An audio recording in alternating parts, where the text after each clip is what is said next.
Gorgeous night for baseball as the Braves take on the Kettleers for the 5th time this season and the final time here in Doran Park, at least in the regular season. Max Tams joined alongside Calvin Cristoforo. We have a good one for you tonight as the Braves look to pick up their 3rd consecutive win in a row. Meanwhile, the Kettleers, they've been struggling, looking to snap their 2-game losing streak. Let's take a look at their starting lineup tonight, sent out by manager Mike Roberts. Leading things off is Tommy Troy at shortstop, who has had the Braves number this season. Enrique Bradfield, the center fielder out of Vanderbilt, will make his summer debut batting second. C.J. Kafis, the first baseman, will hit third. Josh Pierson in right field will clean things up. Calvin Harris back behind the plate will hit fifth. Sam Ruda, the third baseman, sixth, also making his summer debut.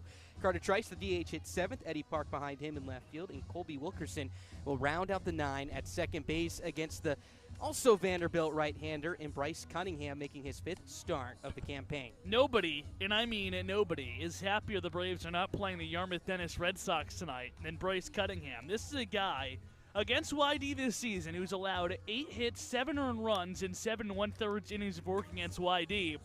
Against everyone else, 12 innings pitched. Those are 2 6-inning starts, 1 earned run, 4 combined hits, and 12 strikeouts. So he's been dominant against teams that don't wear red and blue. Hopefully he can bring that into the game tonight against Kettleers. And the Braves will need it. The Kettleers falling into second place after their loss to Hyannis last night. So for the first time, you can say the Kettleers do not have the lead in the Western Division, as we're in game number 34 now with just about 10 to play. With that, let's take a look at the starting defense tonight. That'll play behind Bryce Cunningham for the Braves this evening. Left to right in the outfield will be Evan Slight, Matt Horvath, and Ryan Enos, who makes his Doran Park debut. Bryce Eblin at the hot corner, John Peck and Matt Chomp the middle, Chris Brito, who homered yesterday, over at first, and Alan Espinal will do the catching for Cunningham tonight.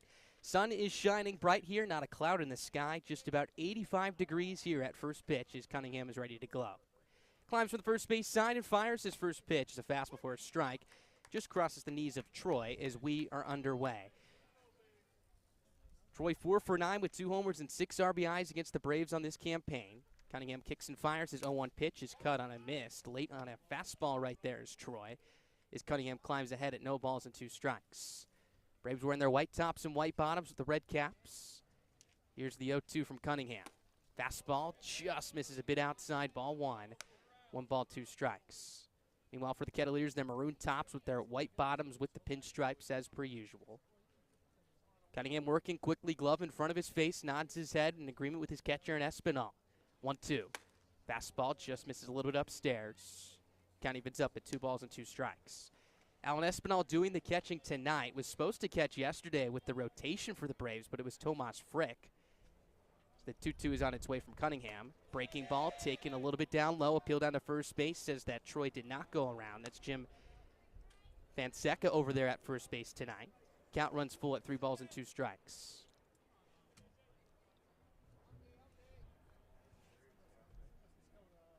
(3-2) from Cunningham.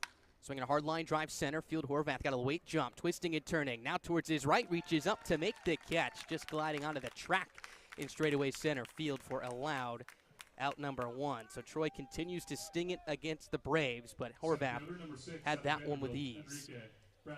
So Espinal doing the catching tonight. He actually asked Scott Landers if Frick could catch yesterday so he could catch his school teammate in Bryce Cunningham. So he's back behind the dish to catch the Vanderbilt righty tonight. Speaking of which, here's a Vanderbilt center fielder, Enrique Bradfield, at the plate. He swings at the first pitch and fouls it straight back for strike 1.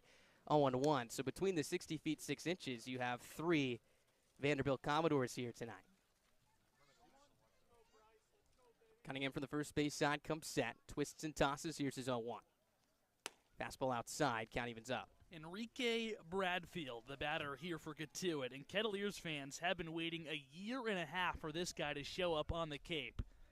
His numbers and accolades just eye-popping. 1-1 pitch, swing and a miss, out in front of a pitch running down away. Count moves to 1 ball and 2 strikes. Supposed to be on the team last year, didn't come, was supposed to be in the team to begin this year, went and played for Team USA, but is here for the playoff push. 1-2 from Cunningham, swinging a pop-up third base side. Count stays at 1-2. First team All-SEC selection this season, all defensive team choice. The SEC Freshman of the Year last summer, and here's the thing. 46 for 46 stealing bases for Vandy this season. Cunningham winds and fires the 1-2. Swinging a pop-up third base side. Bryce Eblin giving it a look towards foul ground on the track. He camps underneath this one to make the catch. Waist high for out number 2. So 2 up, 2 down for Cunningham. A good start as he sets down his college teammate in Enrique Bradfield. That sends up C.J. Cephas to the plate. And Bradfield was second in the NCAA in stolen bases, just behind Jonathan Thomas of Texas Southern, who had 62. Was caught 8 times. Bradfield, as you mentioned, was perfect. 46 for 46. Just unbelievable stuff. Cephas digs in from the left side. Here's Cunningham's first pitch. Breaking ball just misses a little bit low. Count moves to 1 ball, no strikes. And I wanted to say, if you can do something 46 straight times without failing, you're pretty good at that something. For me, it's brushing my teeth. Haven't missed a day in 23 days, so I'm keeping it rolling twice a day. Hey, you're halfway there to Bradfield. So the 1-1 is swung on and missed for strike 1. Fastball at the top of the zone. Cephas went after it. So the count evens up at 1 ball and 1 strike. He's very close to tying the Vanderbilt single-season program record, which is 96 for an entire career, as the 1-1 is taken down in for ball 2, 2-1. He was very close to tying the single-season record of 51, was just 5 short. Cunningham shakes his head once. Twists and tosses now. Here's his 2-1. Swinging a batting ball, third base side. Eblin charges, plays in a long hop, throws on the run to first base. That isn't time to retire. Cephas for out number 3. Fantastic start for Bryce Cunningham. 1-2-3 go down the Kettleers in the top half of the first inning. Bottom of the first coming up. Braves step to the plate for the first time tonight when we return. Feeling lucky? Head over to the 50-50 table at Doran Park and play everyone's favorite ballpark game of chance. A different list of prizes are available every home game, and of course, half the pot is always up for grabs. Take it from me, my family played the 50-50 last season and won a gift certificate to a local ice cream shop, and I can tell you firsthand, it was delicious. Check out the list of prizes over at the 50-50 table next to the concession stand and play the 50-50 today, because I'm sure there's a prize for you. For the first time since 2019, the Cape Cod League All-Star Game is back. On Saturday, July 23rd at 6:45, the best players on Cape will come together in Wareham and duke it out in an East Division versus West Division clash. In 2021, the Braves had a league-leading 9 All-Stars, but they weren't able to shine in the mid-season showcase. But now the game is back, and it will include your favorite Braves stars, as well as the best talent from around the Cape. This is Braves pitcher Hunter Furtado from Alabama Baseball. This is Born Braves Baseball. Bottom half of the first inning just getting underway here at Doran Park as the Kettleers take on the Bourne Braves. Let's take a look at the starting lineup that has been swinging it well over the last couple of contests for Scott Landers. Leading off at third base will be Bryce Eblin, followed by Matt Corvath in center field, who homered again yesterday. Matt Shaw will hit third at second base. Evan Slight will clean up right behind him in left field. Chris Breida will bat fifth at first. Josh Moylan, 5 for his last 12, will get the start in the DH spot, batting sixth. John Peck batting seventh at short. Alan Espinal will do the catching, batting eighth. And Ryan Enos, in his first start at home here at Doran Park, will round out the 9 in right field. On the mound for the Kettleers tonight, the tall 6'3" right-hander in Ben Johnson. Johnson has been really good, except against the Braves. His one appearance here at Doran Park was the last time the Kettles were here. Last suggested inning in 2/3, 2 earned runs, and a couple of hits mixed in, 4 hits allowed. But those are the only 2 earned runs he's given up all season. On the year has been really, really good. An all-star for Katuitt. Coming off an appearance where he went 5 2/3, allowing just a 1 hit against Orleans, a game that Katuitt bullpen would blow and the team would lose 6-0. So Eblin will walk over to that left-hander's batter's box as we're ready to resume play here in the bottom of the first inning. A very quick 1-2-3 frame for Bryce Cunningham in the top half. A line out to center off the bat of Troy, a pop out to third from Bradfield, and a ground out to third for C.J. Cephas. So Eblin digs into that left-hander's batter's box. He's ready to go. Was 1 for 3 yesterday with a couple of runs scored. Here's Johnson's first pitch. Fastball middle third of the plate, chest high for strike 1. 0-1 the count. Eblin now 11 for his last 30 coming into tonight's game. Hitting just under 250 at 247, so he's climbed the ladder on that batting average column, hovering around 120 for the first couple of weeks. 0-1 is sliced foul, third base side and out of play. Count moves to no balls and 2 strikes. So he's consistently been at the top of this order for Scott Landers over the last 2 weeks. Against Katuitt this season, 5 for 15 himself, so he'll look to swing it well, or continue to swing it well against these Kettleers. Johnson kicks and tosses his 0-2. Swinging a high fly ball right center field. Bradfield's trailing in towards his left. Lays out. Did he hold on? Yes, he did. Enrique Bradfield, the all-SEC defender, lays out to make a spectacular catch, floating out of the air right there. Holds on for out number 1. And that's the impact Bradfield's going to make. This is a guy who's one of the most exciting players in college baseball to watch. Nothing is given, regardless of how hard or how far you hit a ball, or I guess how softly and how short you hit a ball in center field. So an out number 1, put a star on it as Matt Horvath will step in. He takes a strike on the outside corner. 0-1 the count. So Bradfield making his presence known right out of the gate. First play on the defensive side of things, taking away a hit from Bryce Eblin. Johnson turns, kicks, and fires his 0-1. Swing and a miss. Good breaking ball. Horvath out in front. Count moves to no balls and 2 strikes. For Johnson, it'll be a fastball, slider, changeup, curveball mix. Uses that heater just over half of the time. Tops out at 95. Averages around 90 to 92. Righty on righty. Turns, kicks, and tosses. Here's his 0-2. Outside with the breaking ball. Count moves to 1 ball and 2 strikes. Horvath has just had an incredible start to his Cape Cod League career. Through 28 at-bats, he's already tied for 3rd in the league in home runs with 4.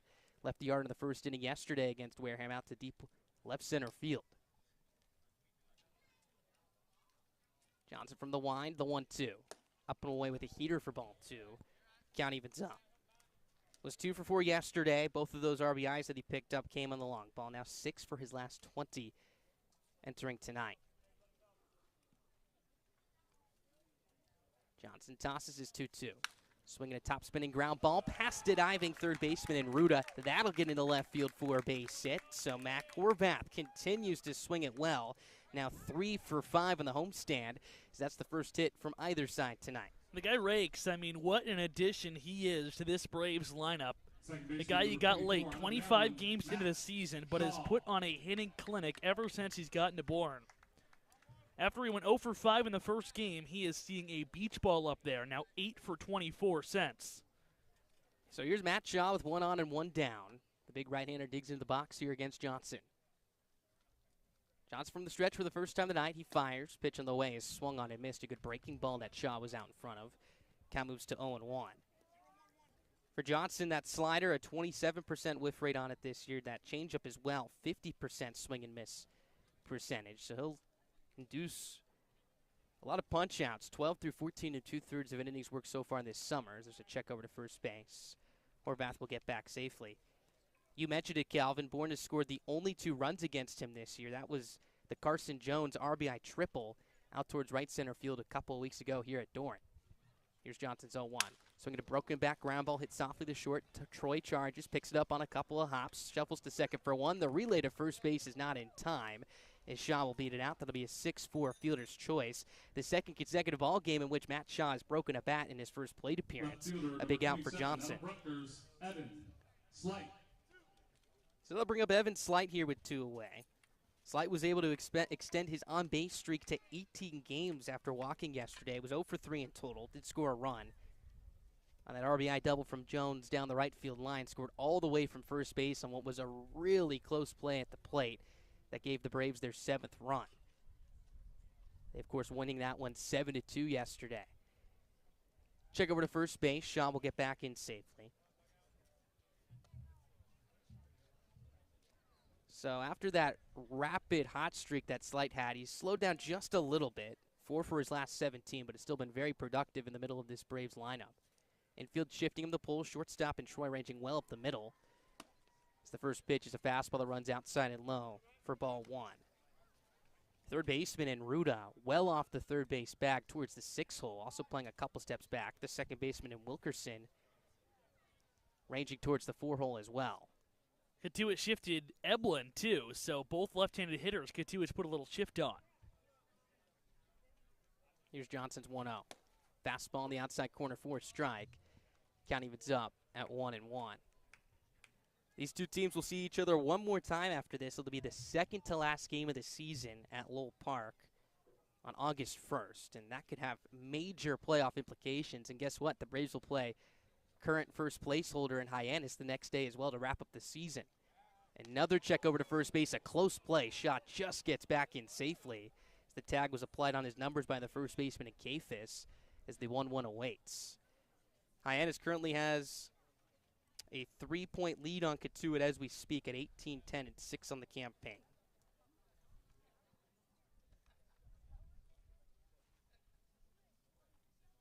Here's the 1-1.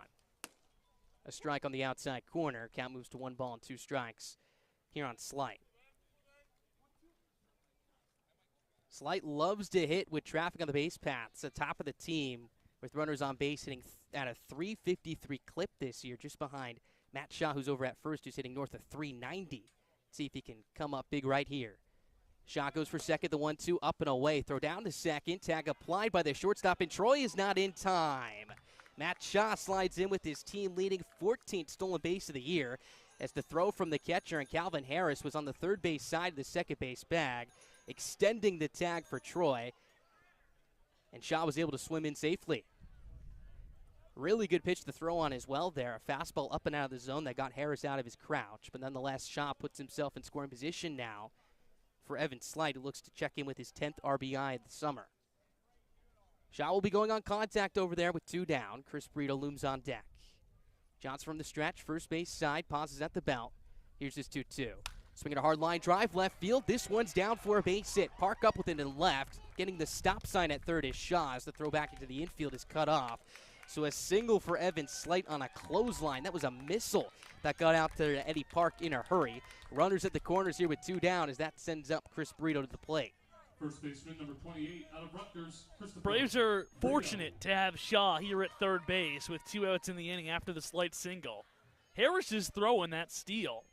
If it was on the other side of the bag, it would have been a really easy play.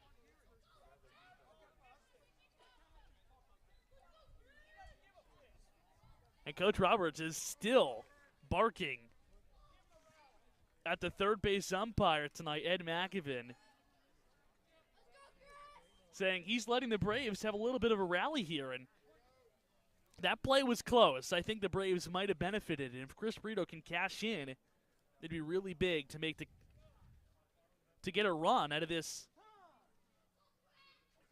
situation here with now runners on first and third and 2 outs in the frame. Of course, Robert upset about the close play at second on Shaw's steal. As Johnson fires the first pitch to Brito as a bender that floats over for a strike. 0-1 the count. You could tell the Braves got some momentum just a pitch later. Slight took a fastball and ripped it in the left. And now you have Brito coming to the plate, who's been swinging it really well over the last couple of nights. 2 for 4 yesterday with a home run and 2 RBIs. That home run his first year at home at Doran Park. So looking to get something going here in the Whites. Runners on the corners, 2 down, scoreless bottom of the first. 0-1, big swing and a miss. Fastball chest high on the outside corner. Brito just missed it. The count moves to 0-2. So a lot of pitches early on here for Johnson as the Braves look to exploit a struggling pitching staff here in the month of July for Katuitt. Runners take their leads. Runners at the corners and 2 down.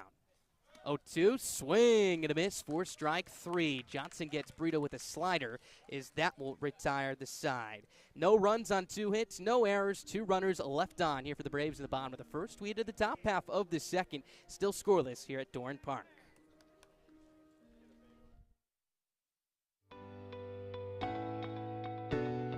Can first pitch not come soon enough? Well, don't worry. Before the Bravos has you covered.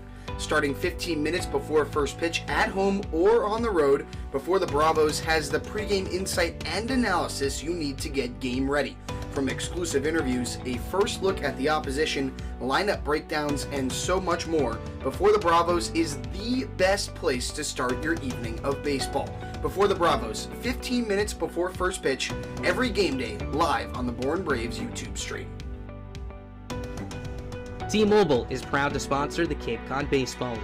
T-Mobile believes that when small towns thrive, America thrives. That's why they are investing billions to bring fast, reliable, and affordable wireless service beyond the big cities to small towns across America.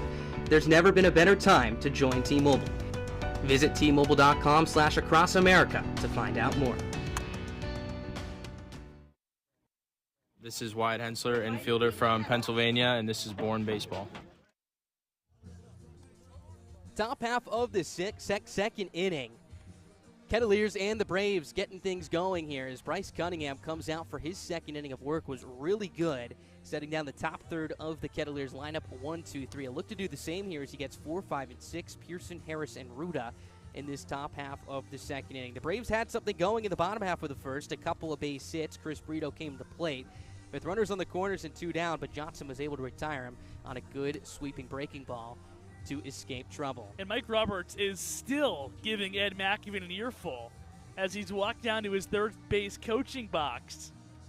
They're still going at it down there after a play at second base on a stolen base attempt.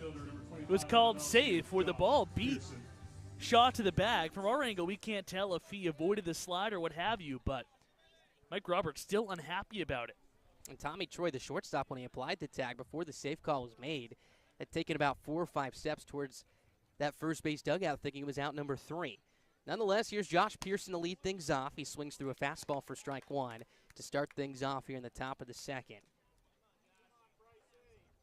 Pierson 8 for 41 to start the summer. Left the yard yesterday with a 2-run shot as the 0-1 is a fastball up and away for ball 1. Count evens up.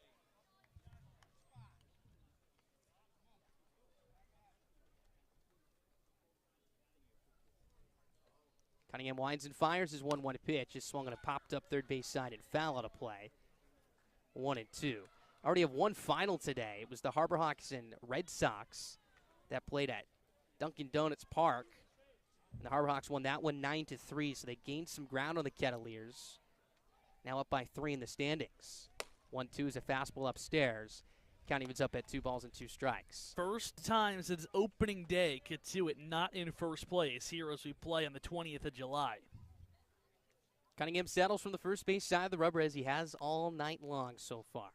Twists and tosses his 2-2. Breaking ball misses up and away. Count runs full at 3 balls and 2 strikes. And really, as we get to the final 10 games or so here in the regular season, it feels like this is a 3-team race in the West between the Harbor Hawks, Kettleers, and the Braves.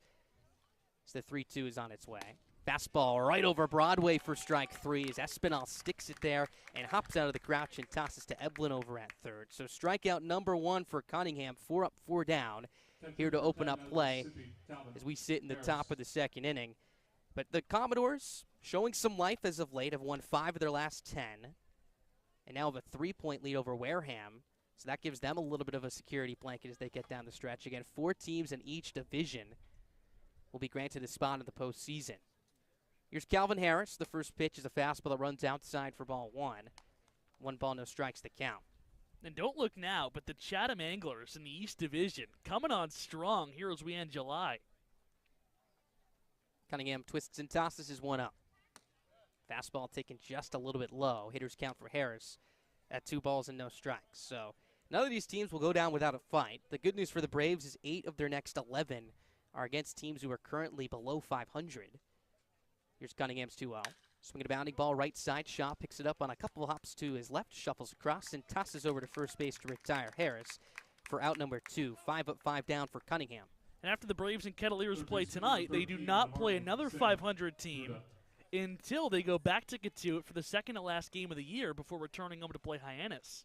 And those 2 games will be baseball theater if these trends continue here. Of course, those 3 teams, the Harbor Hawks, Kettleers, and Braves, separated by combined 6 points in those Western standings for that first seed. Here's Sam Ruda, his debut this summer. He takes a first pitch breaking ball across the middle third of the plate for strike 1. No balls, 1 strike. Ruda spending his spring season at Army West Point, first team All-Patriot League, put up tremendous numbers, hitting .390 with 7 homers and 36 ribbies. 0-1, swinging a pop-up left field side. Evan Slight will give it a look. It'll slice out of play as Cunningham quickly climbs ahead at no balls and 2 strikes.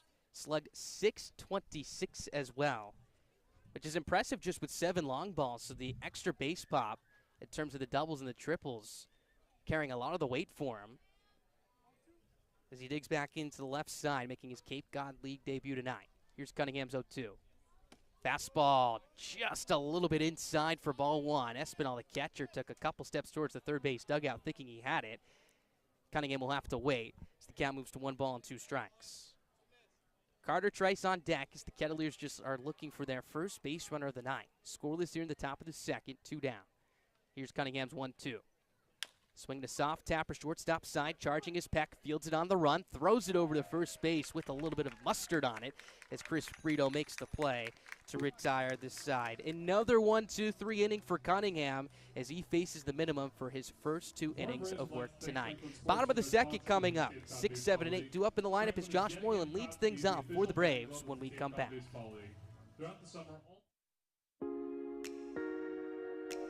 You know what Pete Alonso, Kevin Youkilis, and Lou Merloni all have in common? Go ahead, take a guess. Yeah, that's right. They're all former Bourne Braves. The list of famous Bravo alumni is lengthy and it's growing fast. Take 2021 Major League Baseball first overall pick Henry Davis, for example. He was on the Cape just 3 summers ago, back in 2019. So make sure you don't miss out on watching the future stars of tomorrow today. Admission to all games at Doran Park and around the Cape Cod League is free. For the full Braves schedule, head to the Bravos team website, bournebraves.org. Did you know it takes $150,000 to field the Braves every summer? We are a non-profit, all-volunteer organization that relies solely on the donations of private citizens and local businesses. The Bourne Braves are a 501c organization, and all donations are tax deductible. You can donate today online at bournebraves.org.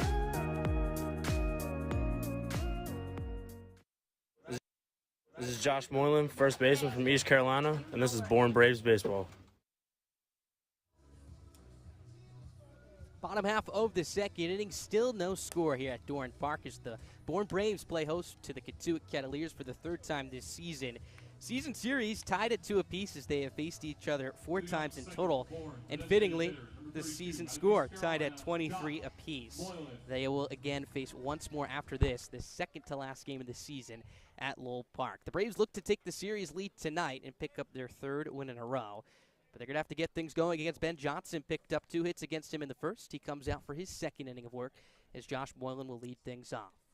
Johnson from the first base side, kicks and fires his first pitch. Swinging a high pop-up, shallow left field. Eddie Park racing in towards the left field line in just with a little bit of foul territory. Makes the catch with 2 hands for out number 1. Fair territory, I should say, as Moylan is retired on 1 pitch to open up this 2nd inning. So far for Johnson, 19 pitches now through an inning and a third of work, 15 of them for strikes. So Moylan seeing that in the first inning and his efficiency with the strike zone and went after a first pitch heater, just missing a little bit underneath it.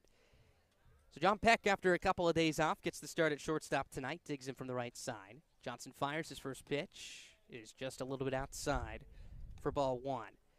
Peck's last start was on Sunday against Hyannis, and you pair the day off everyone in the league had on Monday with his day off last night, comes in very rested to this evening's ball game. As Johnson fires the 1-0. Swing and a miss. Good sweeping breaking ball that Peck was out in front of. Count evens up at 1-1.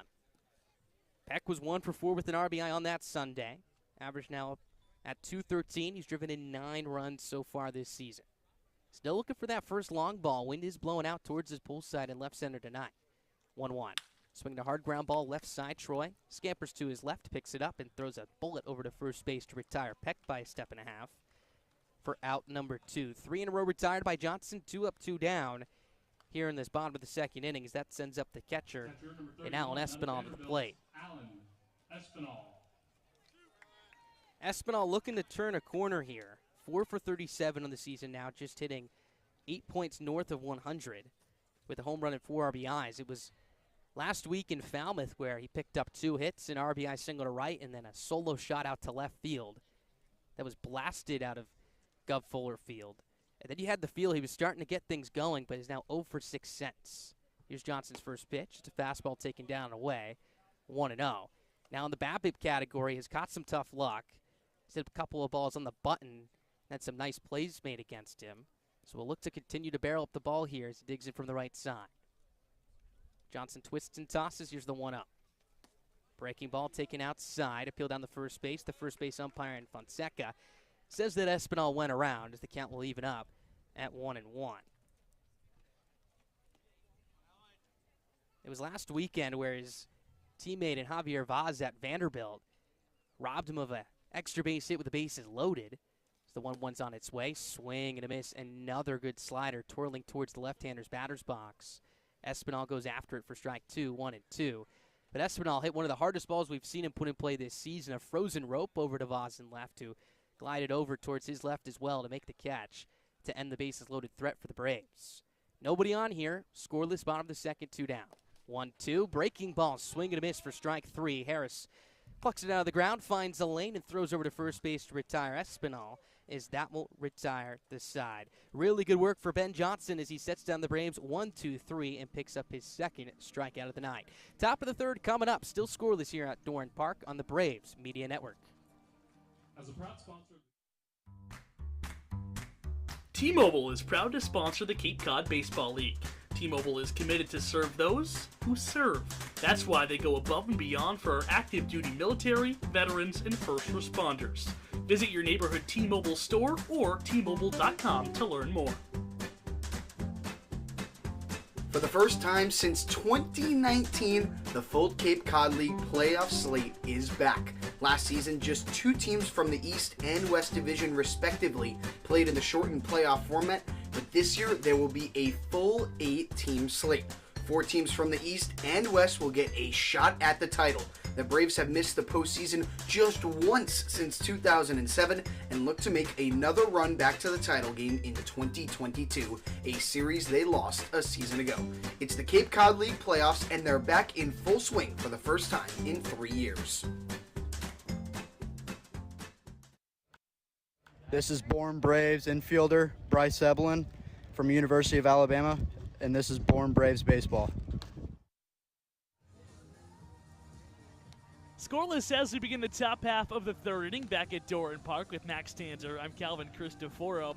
Bryce Cunningham has been really sharp to begin this ball game for the Braves. 6 up, 6 down. Will face 7, 8, and 9 in the Katuitt order here in the third. And when he's at his best, he's keeping the ball on the ground. He likes to mix in that sinker, particularly to right-handers, as an induced 3 ground balls already tonight.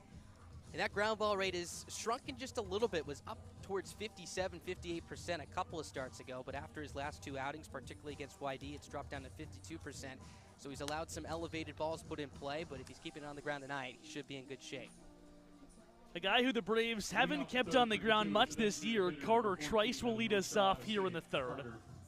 Trice with just 4 home runs and 11 RBIs on the season, but 2 of those 4 coming against the Braves, including his 2-run shot here at Doran Park, part of a 7-0 Kettleers win, the first time the Kets were in town back in June. Cunningham working from the first base side of the rubber, kicks and fires, and Trice swings through a slider on the inner half, and the count goes to 0-1.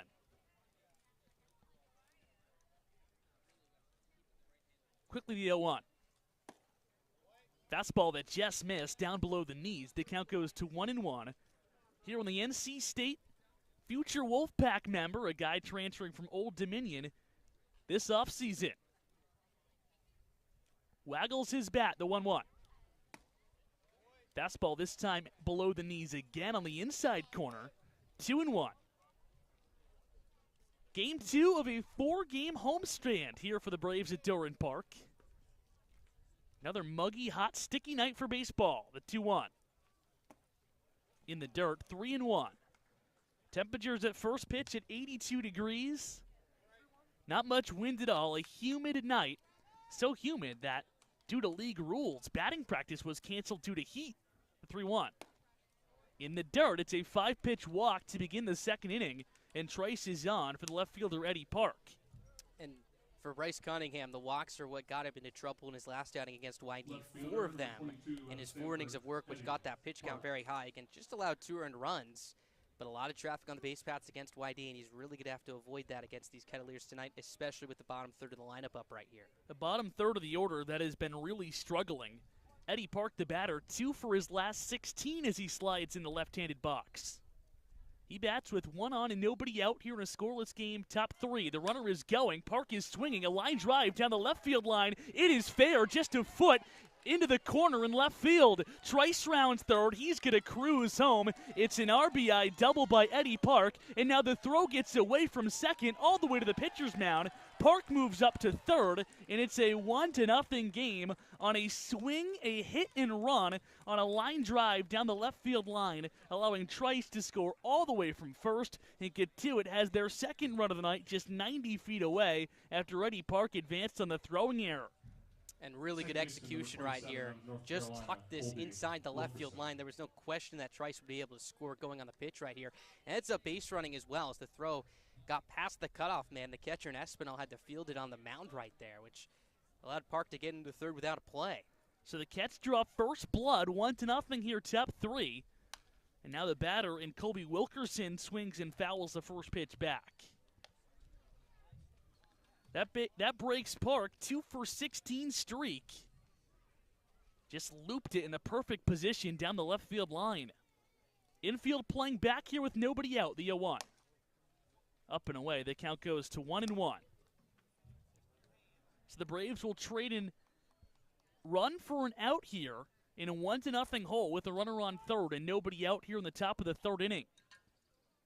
The 1-1. Foul tip off the mid of Espinal, 1-2.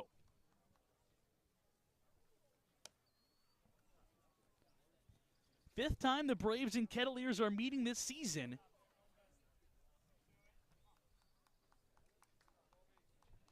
Both have 2 wins apiece. A rubber match as of sorts here, but of course they will meet one more time back at Lowell Park in early August. The 1-2. Swung on and hit right at the third baseman, Eblin, who makes a defensive catch right next to his face on a screaming line drive by Wilkerson. It's a hard-hit ball, but hey, the Braves will take it. It keeps Park over at third, now with just 1 out in the inning.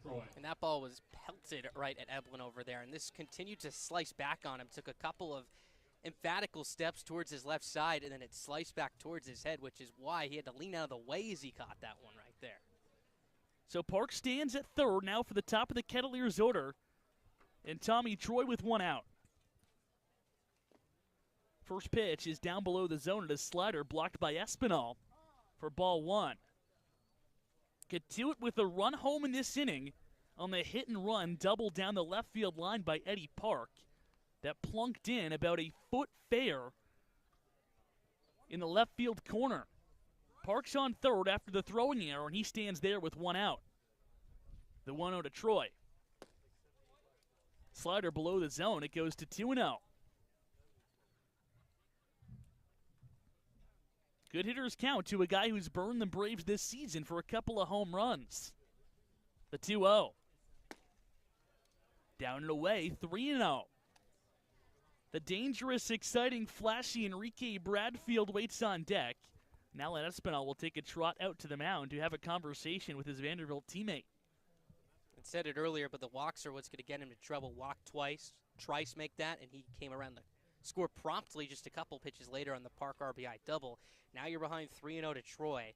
Bradfield is incredibly tough to double up, so the double play probably isn't an option if you were to put Troy on right here. He's going to have to make a couple of really competitive pitches here. The infield remains back with 1 out in the inning. The Braves will trade a run for an out, but work for Cunningham to do his 3-0.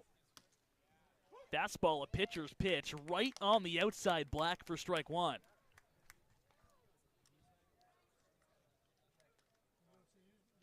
The 3-1. Another fastball at the knees, so 2 really good pitches has made this count full, as Troy thought both of them were ball 4. But now we'll have to stand in and watch a 3-2 pitch. Bryce quickly from the line, the payoff. This one's not even near the zone. It skips in down and away. So it is a walk to Tommy Troy, and runners will be on the corners. Still with just 1 out and already 1 run home here in the third for Enrique Bradfield. And Mike Roberts will pull Bradfield aside towards the third base side and have a conversation with him right here. We know that this Kettleers team loves to run, have not ran as much as they were in the first month of the season right here. We'll see if they put Troy in motion, who's a plus runner. Has stolen 3 bags so far this season. You have Bradfield at the plate who controls the bat very well. See if Mike Roberts gets a little aggressive right here. 1-0, the Kettleers lead after an RBI double by Eddie Park here in this third inning. And Katuitt looking to do more damage in the frame. Runners on the corners, just 1 out for the former SEC Freshman of the Year. The first pitch, swing and a miss. A big hack by Bradfield. And he's behind in the count now, 0-1. Nothing but just a big secondary lead from Troy on that play. But let's see if the Kettleers get aggressive on the bases or have some sort of hit-and-run play on. They've already scored in that play in this inning. Troy not going again. Bradfield squares and pulls back as the pitch misses way upstairs. So it's 1-1 here on the Katuitt center fielder.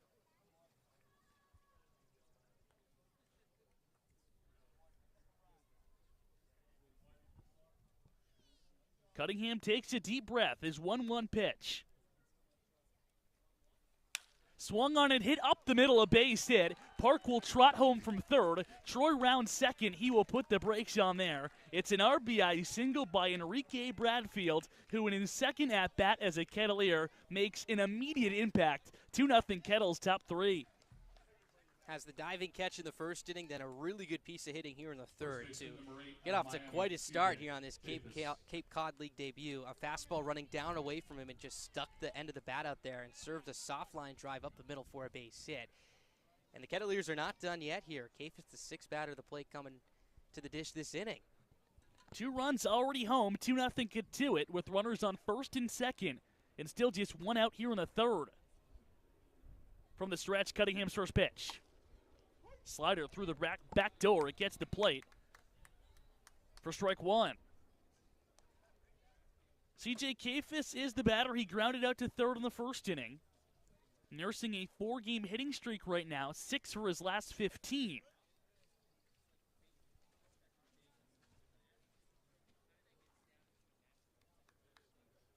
Troy leads off a second. He took ball 4. The speedy Bradfield from first. He singled home Katuitt's second run of this inning.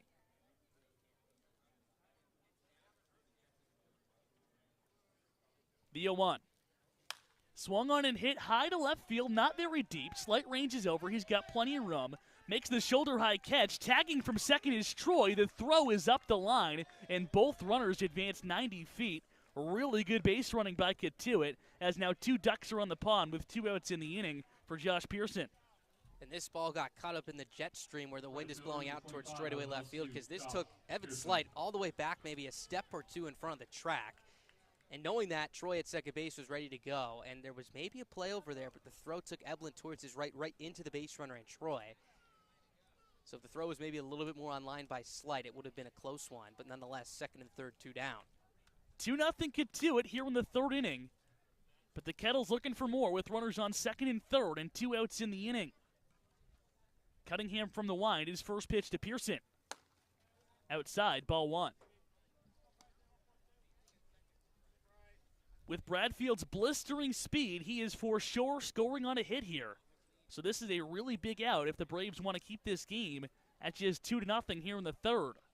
The 1-0. Hit the opposite way, sinking fast. Slight on the run, makes a dive, but does not catch it. He traps it. Bradfield comes home to score. Into second goes Pierson. It's an RBI double off the bat of Josh Pierson. It was a highly contested call on whether Slight caught or trapped it. Now both managers are yelling at the umpires. Scott Landers is hot. Slight thinks he caught it, and this is up for debate, but I'm not sure how much persuading Landers is going to be able to do here, as the call on the field was a hit, scoring 2 runners. The Braves' entire defense gave up on the play, but as it stands, it is a 4-0 Kettleers lead, an RBI double by Josh Pierson, barring something happening with the umpires coming together at the pitcher's mound in an overturn of this call.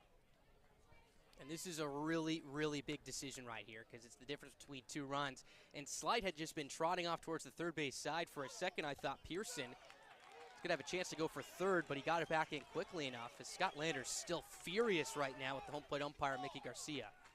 The call on the field stands. It is a 2 RBI double by Josh Pierson. And even here in the third inning, what a big turning point this is in the game. From our angle, and I think everyone's angle, it was really tough to tell if Slight caught or trapped that ball.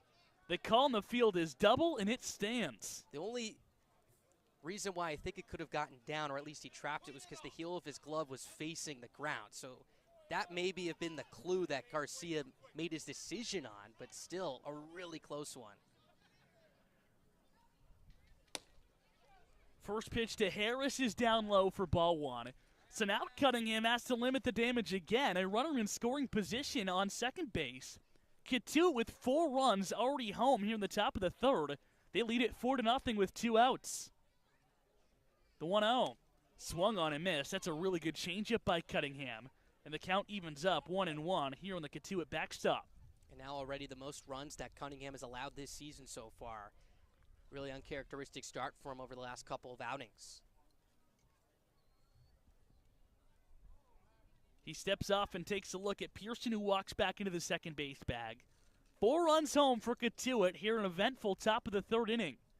4-0 Kettles with a runner on second base and 2 outs. The 1-1. This one is hit high and deep to left field. Slight twisting back all the way to the warning track and in front of the Braves bullpen. He makes a 2-handed catch to retire the side here in the third. But not before Kettleers gets 4 runs on the scoreboard and takes a 4-0 lead to the bottom of inning number 3. Before the Braves hit for the third time tonight, let's go down to the sideline and say hello to the first time of the handsome Ethan Frank. Thank you very much, Calvin. Second straight batter where Evan Slight made a nice catch in left field, at least from my angle. But the Braves tonight, they're back in the white uniform, so I wanted to figure out why the Braves were blue yesterday when they were also wearing blue. So I asked the guys, what's your favorite jersey to wear? Red was never an answer. I don't think the guys are a big fan of red jerseys. There's been some sizing issues. The red jerseys are not in favor of the Braves players. It was pretty split, though, between navy and the white. It just all depended on the paint color. It was mostly navy with gray on white with the 2 combinations. I actually wearing my white tonight because I'm in solidarity.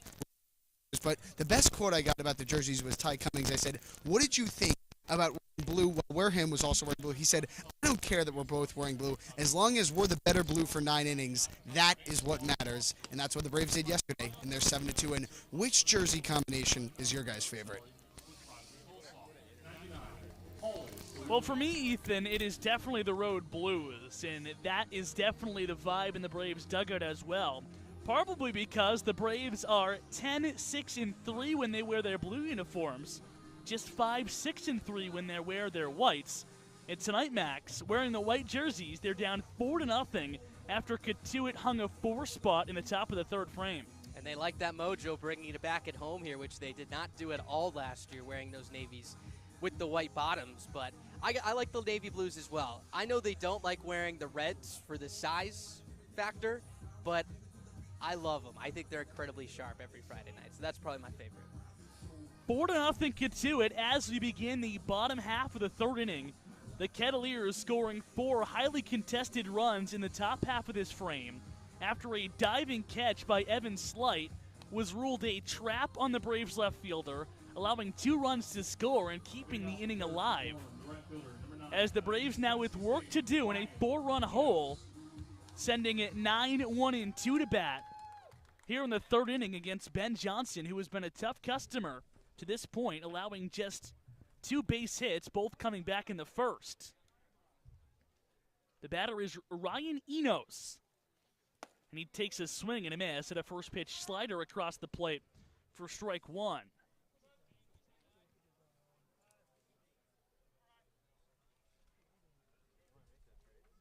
From the line, the 0-1.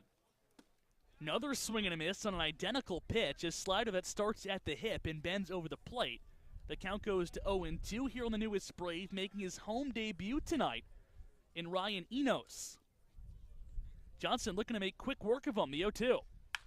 Hit hard, but right at the third baseman in Ruda, who puts up his hand and snatches it with the glove above his head, saving extra bases on a line drive down the left field line. And it is a loud first out here to begin the home half of the third inning.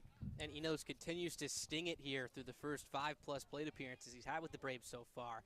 A really tough break, very similar to the one that Eblin caught off the bat of Wilkerson in the third inning where it sliced back at him. This time, Faruda at third had to leap up towards his backhanded side instead. So 1 out with nobody on here in a 4-0 Braves hole in the home half of the third inning. Top of the order, here's Bryce Eblin. First pitch to him is a changeup outside for ball 1. Eblin started this game by hitting a bloop shot into center field that Enrique Bradfield made a diving catch on to set the tone of what he can give you in a Kettleers uniform. The 1-0, pop foul over the Braves dugout third base side. The count will go to 1-1.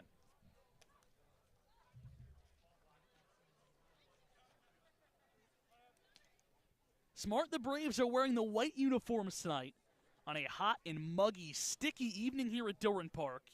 82 degrees, not much wind, high humidity. And the Kettleers using that heat to their advantage with their bats. The 1-1 to Eblin's up and in. The count will go to 2-1. Kettleers bats came to the ballpark warm. Already 4 runs here in the bottom of the third inning. They lead it 4-0 with 1 out and nobody on here in the home half of the fourth. Eblin looking to get something going. The 2-1 to him. Swung on and fouled straight back. And a left-hander starting to warm up at the Braves bullpen down the left field line. So we'll see how long Cunningham is extended tonight. Either Rob Adams or Hunter Furtado right there. Tough to tell from our angle. Could be Sure as well.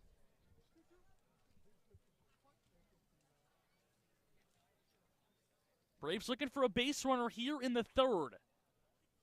Johnson's 2-2. Slider down low. The count goes full. Eblin reached base twice out of the leadoff spot last night. Trying to get on for the first time tonight in the third. He flew out to center in the first.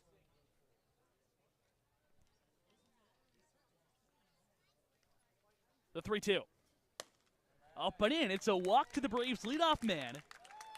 First Braves base runner since the first inning, and he'll be on with 1 away for the really hot hitter in Matt Horvath.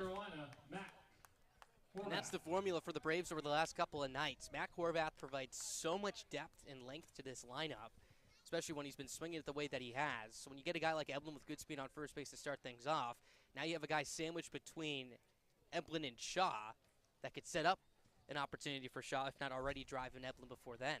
Horvath, 4 home runs in his last 7 games in a Braves uniform. Johnson takes a look over at Eblin, who's back in with a head-first slide. Katuit playing him to pull. The second baseman in Wilkerson playing up the middle. Troy and Ruda straight up on the left side. Kafis, the first baseman, holds on Eblin. 4-0 Katuit, 1 out, 1 on here in the Braves half of the third inning. On a warm, cloudless night here at Doran Park.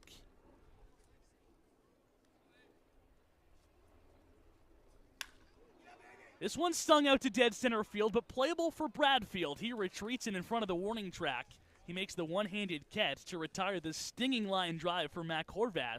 2 are gone in the third. So a walk and 2 hard lineouts. The Braves seeing the ball well out of Johnson's hand tonight, just haven't been able to catch a break in this inning. See if Matt Shaw can hit something hard right here. Broke his bat his last time to the dish. 2 games, 2 broken bats for Matt Shaw. It's got to hurt the wallet a little bit as he comes up with now an all-black bat after he ditched his blonde one in the first. 2 out, 1 on, the first pitch to Shaw.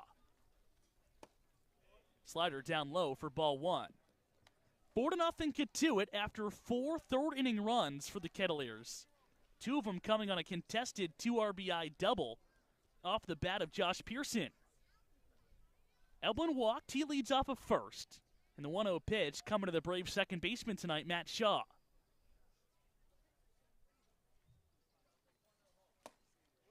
At the hands, it goes to 2-0.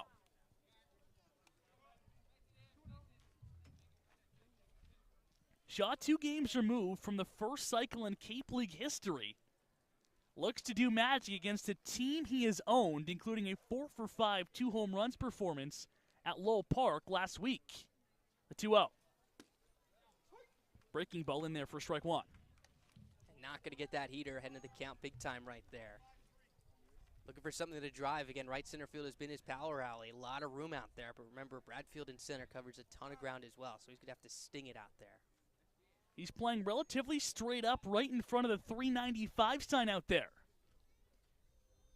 The 2-1 to Shaw will not be made. Instead, a toss over to first as Eblin's back in.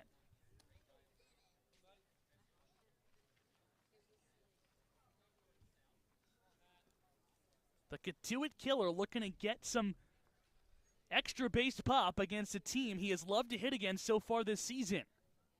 The 2-1. Swing and a miss. A really good slider down in the zone. It skips all the way to the backstop.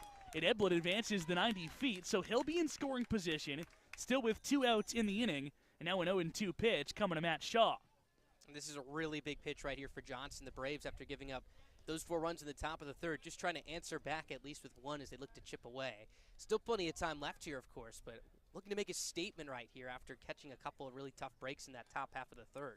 Opportunity here, runner in scoring position. 2 outs in the frame. Braves down 4-0, looking to chip away.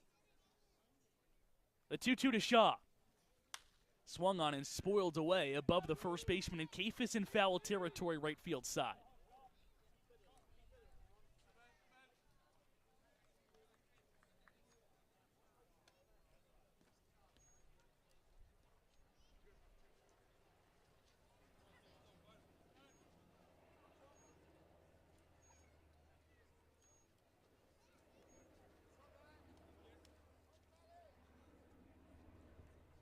Two balls, 2 strikes, 2 outs, man on second base. 4-0, get to it. The Braves looking to get on the scoreboard for the first time tonight and have the right man for the job, and the Braves' leader in RBIs, Matt Shaw, at the dish.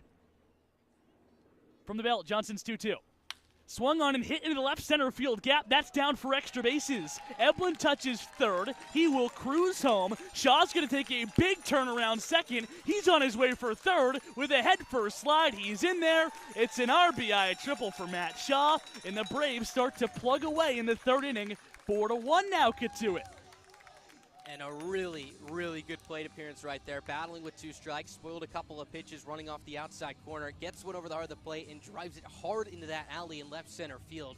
And once it got past Eddie Park into the wall, there was no question Shaw had a chance for 3. Able to get in there safely, and a chance for the Braves to add on 1 more now as Evan Slight, who has thrived with runners in scoring position, gets an opportunity to cut the deficit in half, if not more. So Shaw's on second base, and here is Evan Slight, who singled in the first. First pitch. Fastball right on the outside corner for strike 1. Shaw had a 6 RBI game against Kettleers when the 2 met at Lowell Park last, continuing to burn this Kettleers team with an RBI triple in the third. The 0-1 to Slight. Swing and a foul back on a changeup down below the zone. The count quickly goes to 0-2. 4-1 Kettleers here with a man on third base and 2 outs in the bottom of the third inning. Braves looking to cut the Kettleers lead in half after the Kettles scored 4 in the top half of this frame. The 0-2. Fastball up and away. Good leaping effort by Harris behind home plate to prevent that one from going to the backstop. And the count goes to 1-2.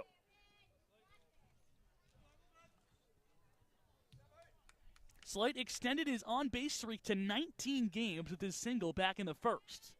Looking for an RBI knock now in his second at-bat in the third inning. The 1-2. Swung on and hit off the end of the bat right to Ruta, the third baseman. On the run, he scoops across the throw to first base and gets Slight by 3 feet to retire the side here in the third. But not before Matt Shaw continues to dominate the Kettleers, rips a double into the left center field gap, and brings home the Braves' first run of the game. Still 4-1 Kettleers, though, as we're through 3 here at Doran Park. We appreciate and thank the sponsors. For the 11th straight season, you can catch Cape Cod League Baseball on WEEI. The station will be home to 12 Cape League contests on the station's local affiliate 96.3 FM. The Braves will be on the airwaves twice in the regular season, first on July 3rd when the Bravos are in Wareham, and then on July 31st when Bourne welcomes Falmouth to Doran Park. Catch the Braves on live radio, but you can always watch or listen to the team live on the Bourne Braves YouTube channel. Just search Bourne Braves. As a proud sponsor of the Cape Cod Baseball League, the Mass State Lottery is celebrating the games we love playing. From the baseball diamond to the many lottery games that help support all 351 cities and towns across the Commonwealth. So here's to 50 years of winning and 50 more. This is Braves pitcher Bryce Cunningham from Vanderbilt, and this is Bourne Braves Baseball.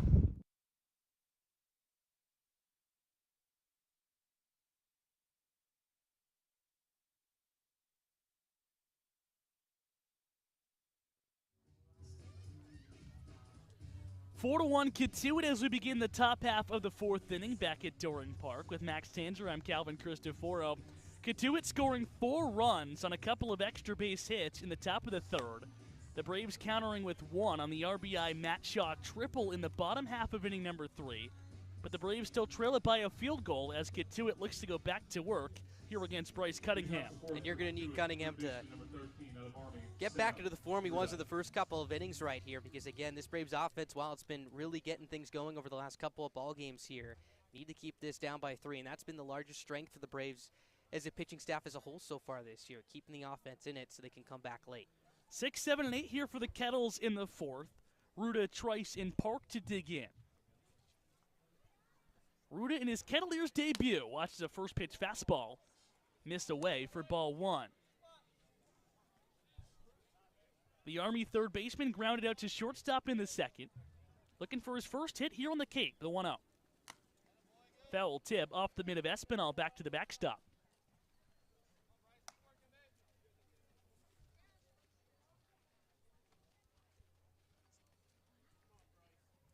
Ruda, a first-team All-Patriot League selection this year for Army. Hit near the 400 mark, the 1-1. Fastball in the inside corner for strike 2. And this is huge for the Kettleers, who have lost so many players over the last couple of weeks, whether it be to the draft or getting ready to go to school. The 1-2 in a hurry is up and away, and the count goes to 2-2. Ruda looks to be a good addition. The Patriot League Tournament most valuable player as West Point got into the regionals this year. Cunningham's 2-2, swing and a miss. A slider on the outside part of the plate got him swinging strike 3. Cunningham's first strikeout since the second, as one is gone here in the fourth.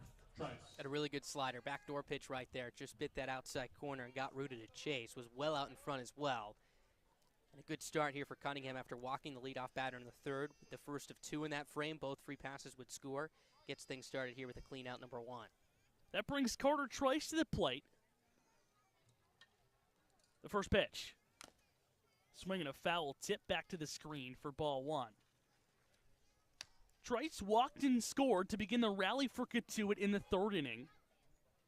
He scored all the way from first on the hit and run when Park laced it down the left field line for an RBI double. The 0-1. Swinging another foul ball, this one over the Kettleers dugout first base side. And the count goes to 0-2 here on the Old Dominion Utility Man.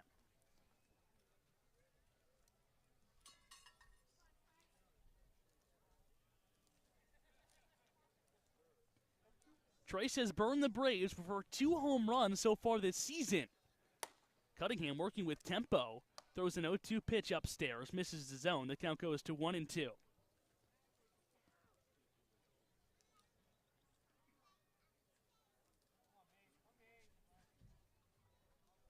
Cunningham's 1-2.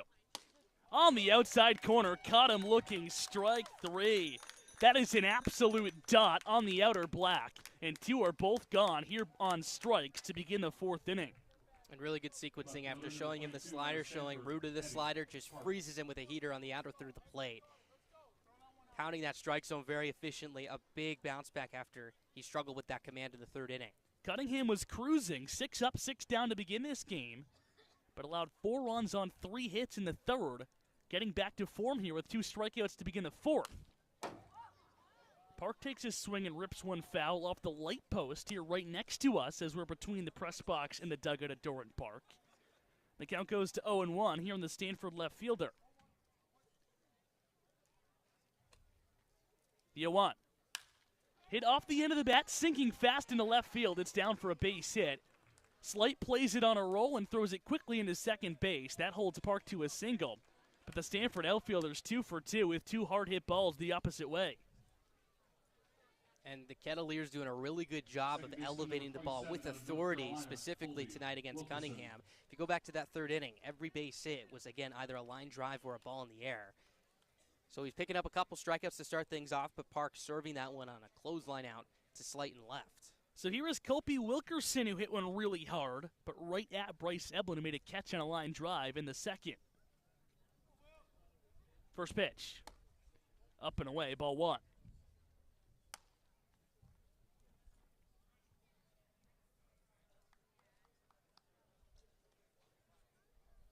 Park singled, he's on first. 4-1 Kettleers with 2 outs and a man on here in the home half of the 4th inning. Up and away, the count goes to 2-0. Road half of the 4th, the Kettleers scoring 3 in the top half of the 3rd. And look for some momentum here with 2 outs in the top half of the 4th. 2-0 pitch coming the 9-hitter Colby Wilkerson, but not before a throw over, and Park is back in safely at first. Wilkerson chokes up on the bat, the 2-0 pitch. Swung on and foul tipped into the mid of Espinal for strike 1.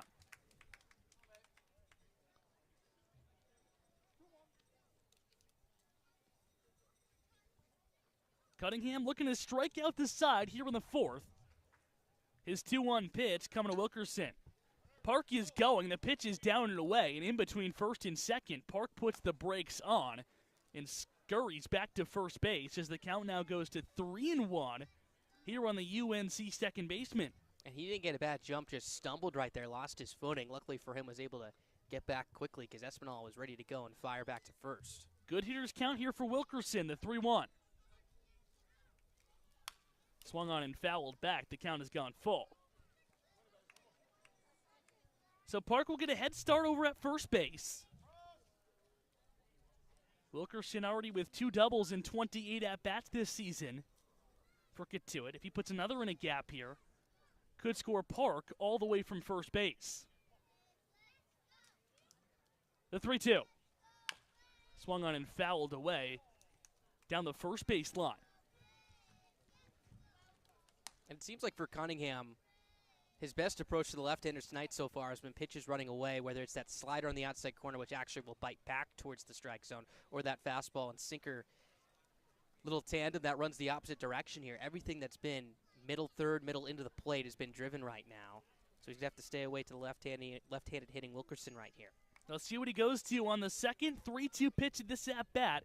Cunningham looking to retire the side, all on strikes here in the 4th. From the belt, his 3-2. Grounded to first, under the glove of Brito, who slid forward and into right field. Park doesn't see it. Now he goes to third, and even with the hesitation, he will cruise in there. Runners will be on the corners with 2 outs for Kettleers, who looks to extend their 4-1 lead in the 4th inning. A tough break right there for Cunningham, who executed his pitch and got the exact result he was looking for, a soft chopper to the first base side. It was a tough play for Brito as he had to field it on an in-between hop and tried to slide towards his right as he was holding on the runner and Park over at first base, but snuck underneath his glove. Now at the top of the order coming up, another good spot here for the Kettleers to add on. Have to deal with Tommy Troy, who's 0 for 1. He did take ball 4 and scored in the 3rd. 2 on, 2 out, 4-1 Kettleers, top 4, the first pitch. Slider down and away for ball 1. Kettleers with all 4 of their runs in the top of the 3rd inning. The batter Troy, one of those when he walked and scored. Park leads off at third. He singled, as did Wilkerson, who stands off of first. The 1-0 to Troy. Slider down and away. It's 2-0. And Wilkerson is drifting off that first base bag right there. Espinal after the play attempted to potential snap throw over to first base. We'll see if, with 2 down runners at the corners, Roberts tries to pull off some trickery right here.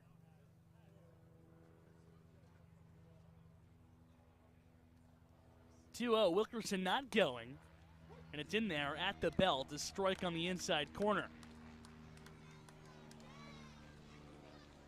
Cunningham was cruising in this 4th inning, back-to-back punch-outs to start the frame, but 2 two-out singles in a row has put Kettleers on the corners as the Kets look to extend their 3-run lead in the 4th. The pitch.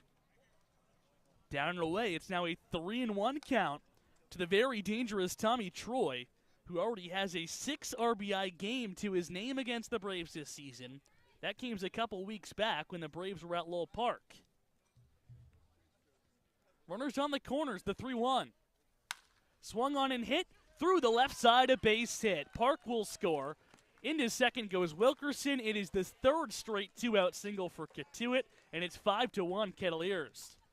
And you said it, 3rd consecutive 2-out knock right there, which is tough for Cunningham because he got off to such a quick start with the back-to-back strikeouts, as that brings out Scott Landers to the mound right here. That is the 7th RBI of the season for Troy, so he continues to mash it against the Braves. And that'll close the book on Bryce Cunningham. Bryce was sharp through 2 innings, 6 up, 6 down to begin this game. Got 2 punch-outs to begin this 4th inning, but Kettleers, with great 2-out hitting in both the 3rd and the 4th inning, have hung a 5 spot on the scoreboard, as with 2 outs in the 4th inning, the Braves and head for the lefty to face Branfield. We'll tell you all about the new Braves hurler when we come back. 5-1 Kettleers here at Doran Park.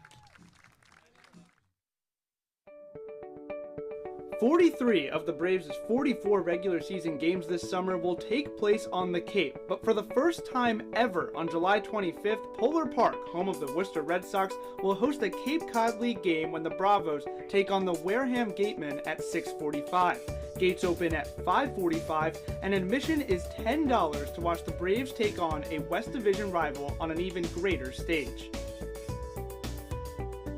The Braves are the reigning champs of the Cape Cod League West Division, but the West in 2022 is loaded again and as wild as ever. With 6 games against Hyannis, Wareham, Falmouth, and West Division runner-up Kettleers, it's a packed slate against division foes thirsty for revenge. To check out where and when the division matchups go down, head to our website, bornbraves.org, and check out the Bravos' full schedule. After COVID-19 canceled the 2020 season and shortened 2021, this year will be the first since 2019 with a full 44-game schedule and an 8-team playoff. That means you can catch the Braves squaring off with each team in the West 6 times and each team in the East 4 times. It's a jam-packed slate for the Braves in 2022, and you can check out the squad's complete schedule on our website, bornbraves.org. Let's take you back out to the ball game. It's time for more Born Braves baseball. 5-1 Kettleers with 2 outs and 2 on in the top of the 4th inning. And the Kets looking to make this 4th inning sting as Enrique Bradfield's on with 2 men on base, going up against the U-Albany left-hander and Craig Scherrer in his 2nd appearance in a Braves uniform. That's right. Scott Landers playing matchups here for the 2nd consecutive evening. We saw him use Will Sandy in a spot similar to this yesterday. 2 innings for sure in his first outing against Falmouth, allowed 2 hits, no runs, 1 walk, 1 strikeout. And again, needs to get Bradfield right here to stop the bleeding. Bradfield delivered a 2-out RBI single in the 3rd to drive home the 2nd Kettleers run. Similar spot here, 2 outs, 2 on, 5-1 Kettleers lead. The first pitch. Strike at the knees.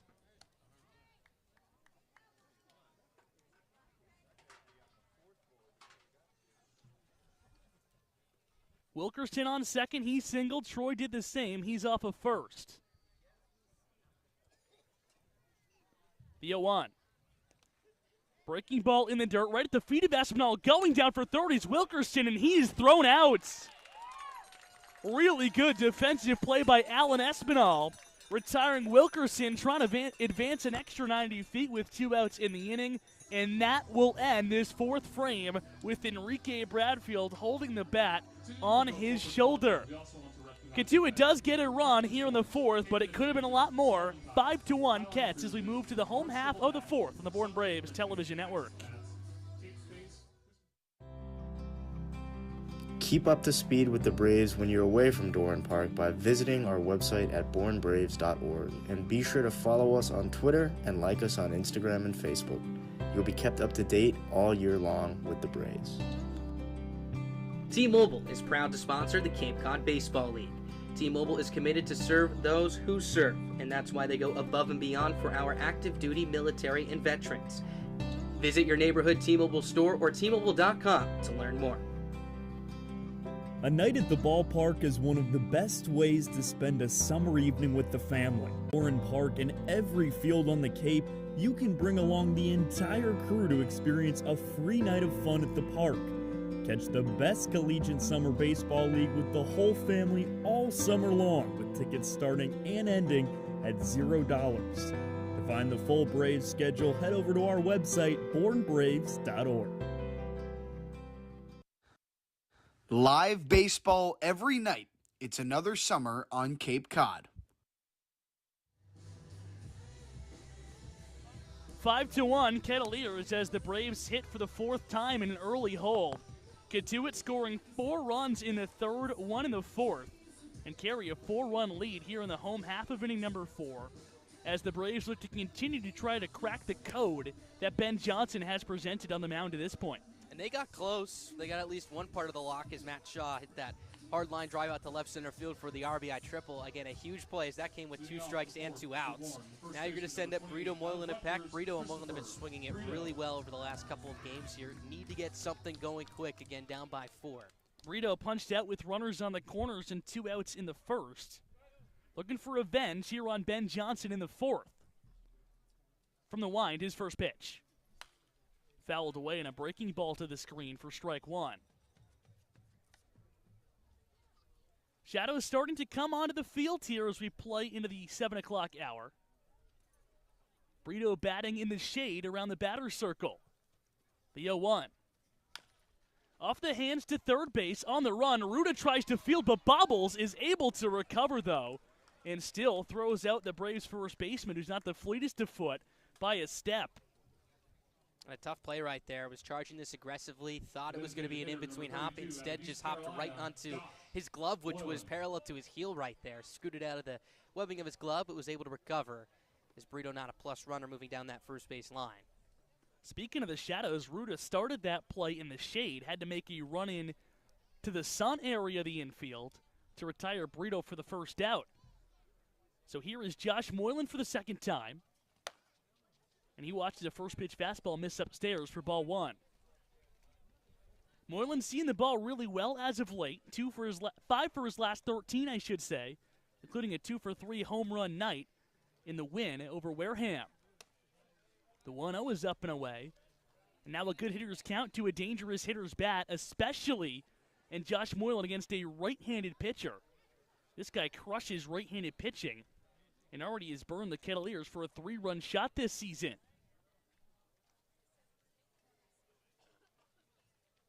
The 2-0. Backdoor slider. Good pitcher's pitch there on the 2-0 count. 2-1. And a lot of confidence to use that one right there. Perfectly placed at the knees. Uses that pitch 32% of the time. Wind blowing gently out to left field. The 2-1 to Moylan. Upstairs, 3-1.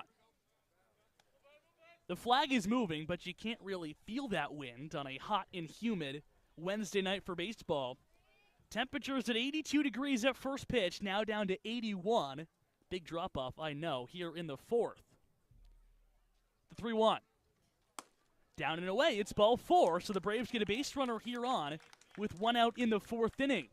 That's the second walk allowed by Johnson tonight. The first was to Eblin back in the third inning, and guess what? Eblin came around to score. So let's see if they could take advantage of the free pass right here. You have John Peck at the plate. He struggled to swing it here at Doran Park, looking to break out. The guy was a ton of speed. If he could not only get one to the gap, Moylan might be able to score. He could also be put in scoring position as well. Braves looking to pluck away at a 5-1 Katuitt lead here with 1 out and 1 on in the home half of the fourth inning. And after that walk on 5 pitches, Mike Roberts makes the slow walk out to the mound. Doesn't necessarily mean a pitching change, as Coach Roberts usually goes out there for all mound visits.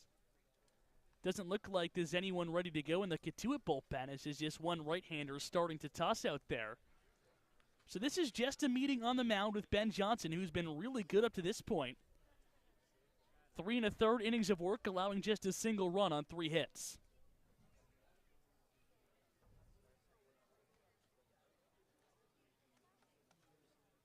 Talked about the humidity today. It was so hot that due to league restrictions, batting practice was canceled here on the field. Some Braves hitters took BP in the batting cage down the left field line. But talking to Evan Slight pregame, he said, I don't think I'm going to hit. I think I'm just going to chill out in the dugout, drink some water, cool off, and be ready to go for game time. And it paid off for Slight when he got a single in his first plate appearance in the first. His teammate John Peck is in for the second time with 1 out and 1 on here in the 4th inning. Braves down by 4, 5-1 Kituitt.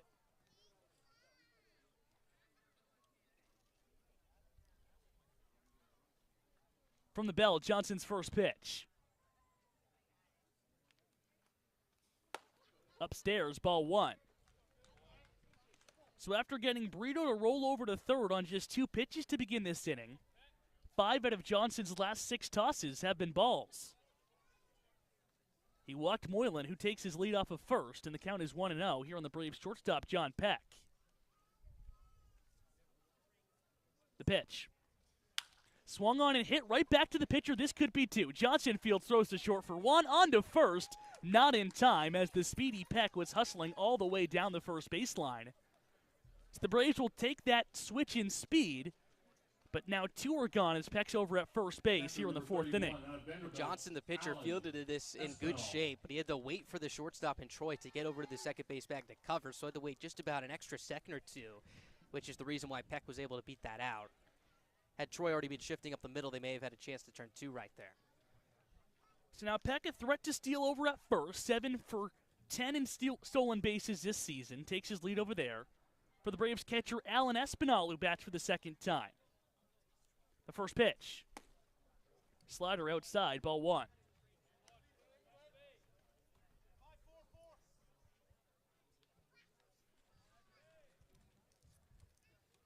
Espinal struck out swinging in the second. Let's see if the Braves try to put a play on here. In a 4-run hole, 5-1 Kituitt, 2 outs, a runner on first base here in the home half of the 4th. Espinal chokes up on the bat with a close stance out of the right-handed batter's box. Johnson takes a check over on Peck, who's back in with a head-first slide.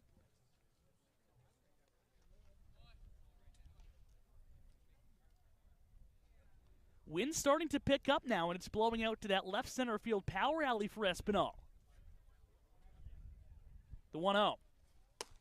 Upstairs, 2-0. And his 1 home run this year out in that direction, also a double back early on against Orleans out to left center as well. So his power side is his pull side.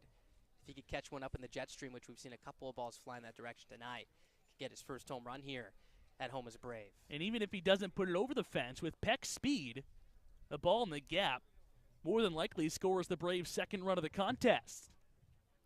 Good hitters count here for Espinal. Check over on Peck, and he belly flops in with a head-first slide.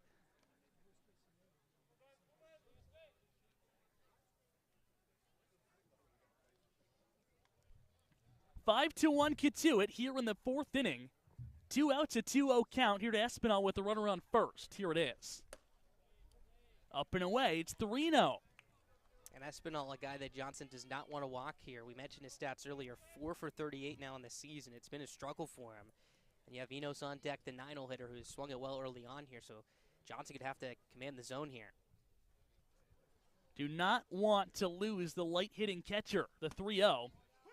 In there on the inside corner, strike 1. So now a good hitter's count here for Espinal, 3-1. Braves would love him on any way to extend the inning to Enos.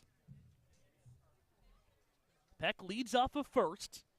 Johnson comes to the set. His 3-1. Peck is going. The pitch is inside. The throw down is... And 2 men are now on with 2 out. Here for Ryan Enos at the bottom of the Braves order. So 2 walks in this inning for Johnson. The Braves need to let him pay for it here. Again, need to take advantage of these base runners. Enos stung the ball his last time up. A hard line drive at Ruda, who made that leaping grab. So far, it seemed like Enos' like pitches at the top of the zone. That's where his hit against Hyannis came up as well. So we'll see if Johnson goes back up there, as that was the pitch he lined out on. But again, at least a base to the outfield should be able to score Peck, who has good speed and will be going on contact. But Enos isn't going to get the opportunity to face Johnson. With 2 outs in the 4th inning, Mike Roberts makes the slow walk back out to the mound and points his finger out to the left center field bullpen. It's a pitching change here from Doran Park. 2 men on, 2 men gone. Braves in a 5-1 hole when we come back on the Born Braves Radio Network.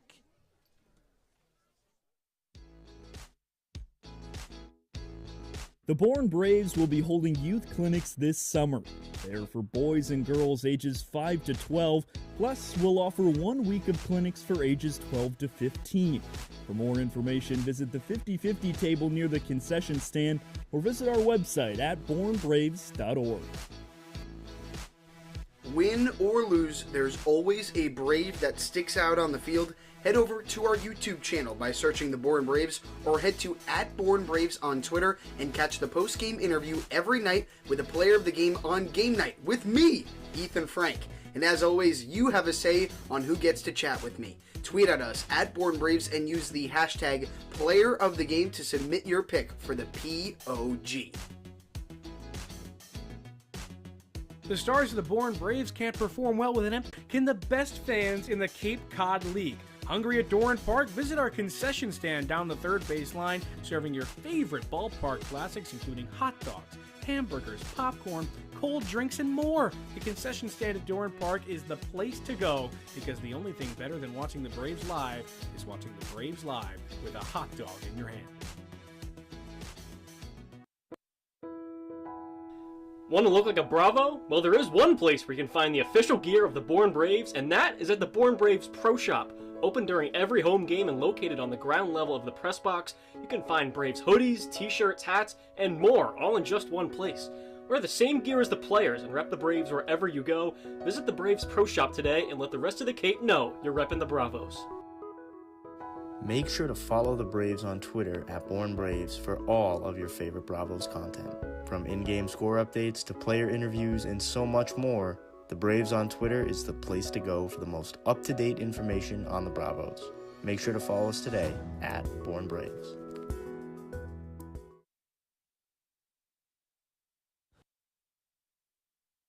The 2021 West Division champs are defending their title. Now back to Born Braves baseball. So here we go. If the Braves want to come back in this ball game, a really good opportunity to start to plug away. Runners on first and second, 2 outs in the inning. 5-1 is the Kettleers lead as Ryan Eno stands to home plate, going up against Will Jacobson in his 4th appearance against the Braves this season. And that's in 5 2/3 of an innings work. Has allowed just 2 runs in that span. That actually came back at their most recent meeting, back of the 10th, just 10 days ago. Huge spot for Enos in his young Braves season so far. Looking to make an impact and get his first RBI in a Braves uniform. The first pitch. Slider downstairs for ball 1. Enos played under Coach Landers at SUNY Oswego. The all-time Lakers leader in hits, RBIs, runs, doubles, stolen bases, at-bats, you name it. This guy has his name in the record books. The 1-0. Hit on the ground down to third. Backhand opportunity for Ruda. He makes a pick. His throw to first is offline. It hits off the glove of Kafis and into right field. Peck will score. Espinal to third. It's an error on the newest Kettleer third baseman. And the Braves do get a run back here in the 4th. It's 5-2 Katuitt. So a couple of breaks, 2 walks, and then what will be an E5 on the third baseman in Ruda. I think this ball actually hit Enos, who was running up the baseline as it ricocheted back towards right field. This is a Katuitt defense that has struggled so much over the last couple of weeks in making errors. In fact, over the last 14 games, there's only been 2 clean games played. So they get their first error charged to them tonight. And that keeps this inning alive and puts the deficit now to 3 here for the Braves for the top of their lineup. A really crucial opportunity to get back into this ball game right here. Kind of reminiscent of what the Braves were doing early in the season. Ruda made an incredible pick on an in-between hop, but didn't finish the play as his throw was errant. And Mike Roberts rips his helmet off down in the first base dugout. He is upset. He said it in his post-game interview last night. The defense and the sloppy mistakes are killing us. The Braves with a run without a hit here in the 4th inning. And the Kettleers by no means out of the woods yet. Runners on the corners with 2 outs in the frame. And here is Bryce Eblin, who's looking for his first hit of the night, 0 for 1. He did walk and score the Braves' first run in the 3rd. Jacobson's first pitch. Outside, ball 1.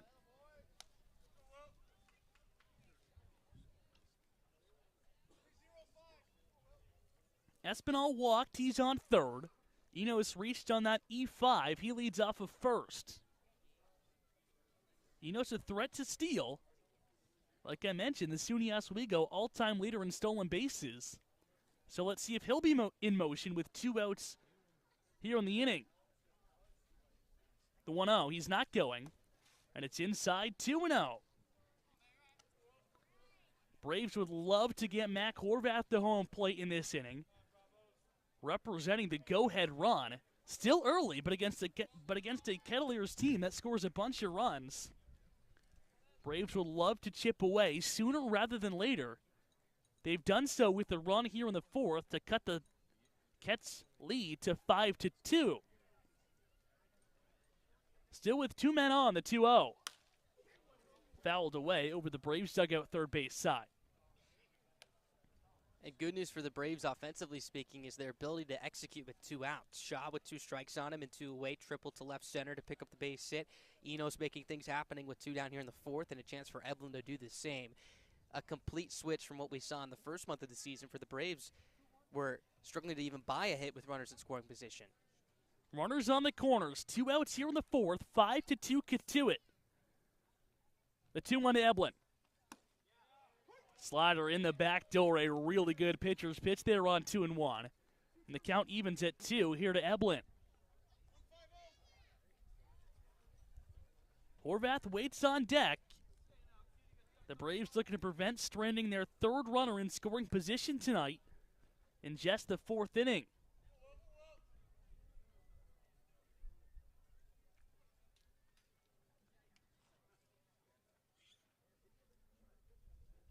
The 2-2 to Eblin. Fouled away into the Katuitt dugout. It takes a bounce over the guardrail down the first base line. They'll do the 2-2 again.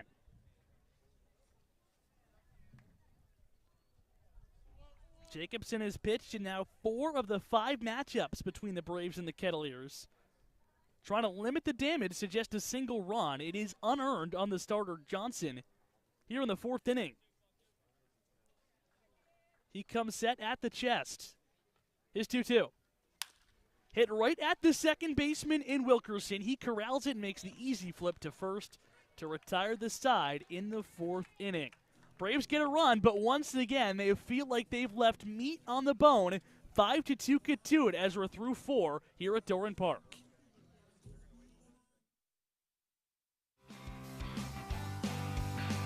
"2021 was a historic season for the Bourne Braves. The Bravos captured the President's Trophy, given to the team with the best regular season record, and rode early success to the West Division title in a trip to the Cape Cod League Championship Series. Now in 2022, the Braves are back and look to replicate the success from a season ago without many of the faces that got them there. It's a whole new season of Bourne Braves baseball. Check out the full schedule on bournebraves.org and come join the party at Doran Park. The Bourne Braves have enjoyed a long history of offering internships to college students who have worked in a myriad of capacities and performed any number of duties for the organization. Interns support everything from public relations, fundraising and concessions, to field maintenance, internet broadcasting, and baseball operations. The Braves will begin accepting applications for the 2023 season in September. Those interested should visit bournebraves.org. Hey, This is Ty Cummings, Braves pitcher from Campbell University, and this is Born Braves Baseball. Top half of the fifth inning, 5-2. Kettleers, your score. The Braves able to chip away and punch across one run at the bottom of the fourth inning after the E5 from the third baseman in Sam Ruda. Greg Schur out for his first full and clean inning of work after inheriting a tough spot for Bryce Cunningham in the fourth inning. In fact, just had to throw a couple of pitches. It was a breaking ball in the dirt that Alan Espinal blocked and was able to throw out Colby Wilkerson at third base to get out of the inning. So the Braves now down by 3. It'll be 2, 3, and 4 due up here for the Kettleers as Enrique Bradfield, who sure was initially placed into the game to face, will get this matchup here to open up this fifth inning. 5-2 Kettleers. 4 runs for Katuit in the third, 1 in the fourth as well on the RBI single from Tommy Troy. Lefty on left, here's Schur's first pitch. Showing bunt is Bradfield. He takes outside for ball 1. 1 ball, no strikes. A close pitch right there, but Espinal could not receive it cleanly, so no call in the favor of the Braves. Eblin in front of the bag, or just about even at third base, defending the bunt for Bradfield, who runs incredibly well. Here's the 1-0 from Schur. Swing and a miss. Good off-speed pitch that Bradfield swings over the top of. Count evens up at 1 ball and 1 strike. Bradfield definitely a burner, but he's not just known for that. Can hit for contact, can hit for power. Makes him a huge addition to this Katuit lineup. Here's the 1-1. Swing and a line drive foul off to the left side towards the third base dugout. Count moves to 1-2. For Bradfield, all SEC first team, hit .317 at Vanderbilt this year, gone on base at a .415 clip. So an incredible addition to Mike Roberts' lineup down the stretch as we get into the final 10 games of the regular season. 1-2 is up and in, buzzes the towers of Bradfield as he leans out of the way. Count evens up at 2 balls and 2 strikes. Bradfield picked up an RBI single back in the third inning. That brought around Eddie Park to score after his RBI double. That was the 4-run third for the Kettleers. 2-2, breaking ball, taken down low. Count runs full at 3 balls and 2 strikes. And it was a really good piece of hitting from Bradfield, a pitch from Cunningham that was running away from the left-hander in Bradfield and just was able to cap a soft line drive right up the box in the shallow center for an RBI base knock. Schur winds and fires is 3-2. Up and in, leading out of the way is Bradfield again as he takes ball 4. So a leadoff walk allowed by Schur. That puts really good speed on the base paths as we see, I think, one of the best one-on-one school matchups right here between Alan Espinal and Enrique Bradfield at first base now. Bradfield, of course, for Vanderbilt this year, 46 for 46 and stole the base attempts. And Alan Espinal knows that better than anybody, spending his spring season in the same dugout as Bradfield. First pitch on the way to C.J. Kafis is line found on the left field side. Count moves to no balls and 1 strike. And what you can't do is walk Enrique Bradfield, especially to lead off an inning. This guy with just blazing speed. Alan Espinal knows that, but he loses his college teammate. So now Espy's going to have to show off that arm strength against a foe he's probably never squared off with in a real game. Huge lead at first for Bradfield. Schur makes a move over there, getting back in, standing up as Bradfield. The one positive for the Braves here, a lefty on the mound, but again, Bradfield, better than anyone, arguably on the Cape this summer and running the base paths. Lefty probably does not phase him. He takes another healthy lead over there at first. Lefty on left as Kafis digs back to the box. 0-1. Swing and a fly ball down the left field side and foul. A late swing on a fastball at the top of the zone. Count moves to no balls and 2 strikes. Shadows looming across the entirety of the diamond now. Just a stripe of light that starts at home plate and jumps out into right field. Besides that, everything else covered in shadows. So not going to be difficult for hitters to pick it up out of Schur's hand. 5-2 Kettleers, nobody out, top of the 5th inning. Schur leads it for the sign, gets what he wants from Espinal. Bradfield goes. He's caught in a run down now as Brito will run Bradfield over to second base, and they're now going to call a balk on Schur, who is right in the face of the first base umpire and Jim Francesca. And again, Scott Landers, who's already had some issues with the umpires tonight, is going to want an exclamation as they had Bradfield picked off right there. Coach Landers has been upset with a couple of calls on his defense tonight. Tough to tell from our angle if he broke that 90-degree plane or what the call is on. But Bradfield gets bailed out as he was picked off. So now he doesn't have to steal his first base, advances on a balk. He's in scoring position here for Cephas, who's behind the count 0-2. And that's what his presence does when he's on the base paths, put some pressure on Scher right there. Again, a controversial call. Landers standing outside that third base dugout with both hands crossed. So 0-2 the count now, RBI chance for Cephas. Kettleers up by 3. Bradfield takes his lead from second now, dancing back and forth over there. Here's Scher's 0-2. Fastball misses inside, a lot of late arm side run as the count moves to 1-2 strikes. Even though stealing is typically harder, second base with a lefty, it becomes easier when you're attempting to steal third. So even though Bradfield's in scoring position, doesn't mean he's not going to be chomping at the bit to swipe another base. Scher with his glove tucked into his front hip, leans into Espinal for the signs, going through multiple signals with Bradfield at second. 1-2. Breaking ball in the dirt, gets away from Espinal, rolls towards his right. Bradfield will zoom in this third base standing up. That'll be a wild pitch on Scher. And just like that, the walk is essentially turned into a triple here. 2 balls, 2 strikes, nobody out. As Bradfield advances to second on the balk and to third on the wild pitch. He didn't do much with his speed, but if there's anyone in this league that can change his game, has game-changing speed, that is Enrique Bradfield. Second in the NCAA across the nation in stolen bags, and he hasn't even stolen one yet. 2-2. Fastball down and away ball 3. 3 balls, 2 strikes. It's just the idea of him being over there puts so much more pressure on the opposing defense. Chris Brito, the first baseman, playing in front of the first base bag. Everybody else playing back, so they'll give up and out for a run here. 3-2. Swing and a miss for strike 3. Good fastball on the outside corner that Cephas chased. Huge out for Scher as that holds Bradfield over 90 feet away at third. Right fielder number 25 out of LSU, Josh Pierson. So for Scher, that's his second strikeout of the season. So that brings up another left-handed hitter and Josh Pierson to the plate. Infield now will draw themselves all the way in as they look to cut down Bradfield at the plate. Lefty on left one more time as Scher comes set from the third base side. Twists and tosses his first pitch. Breaking ball drops over the middle third of the plate, slices the plate in 2 halves, in fact. So that moves the count to 0-1 strike. Arms left to right in the outfield, Slight, Horvath, and Enos. Slight the only outfielder by trade out there. A couple of infielders in there in center and right. 0-1. Swinging a bounding ball to Brito at first. He looks back Bradfield to third, and then he'll take it to the bag at first base unassisted to retire Pierson for out number 2. So Bradfield holds at third. Perfectly executed by the Braves right there. A high chopper to Brito. Made sure to look Bradfield back, and then without taking his eyes off him, just backpedaled back to that first base pillow.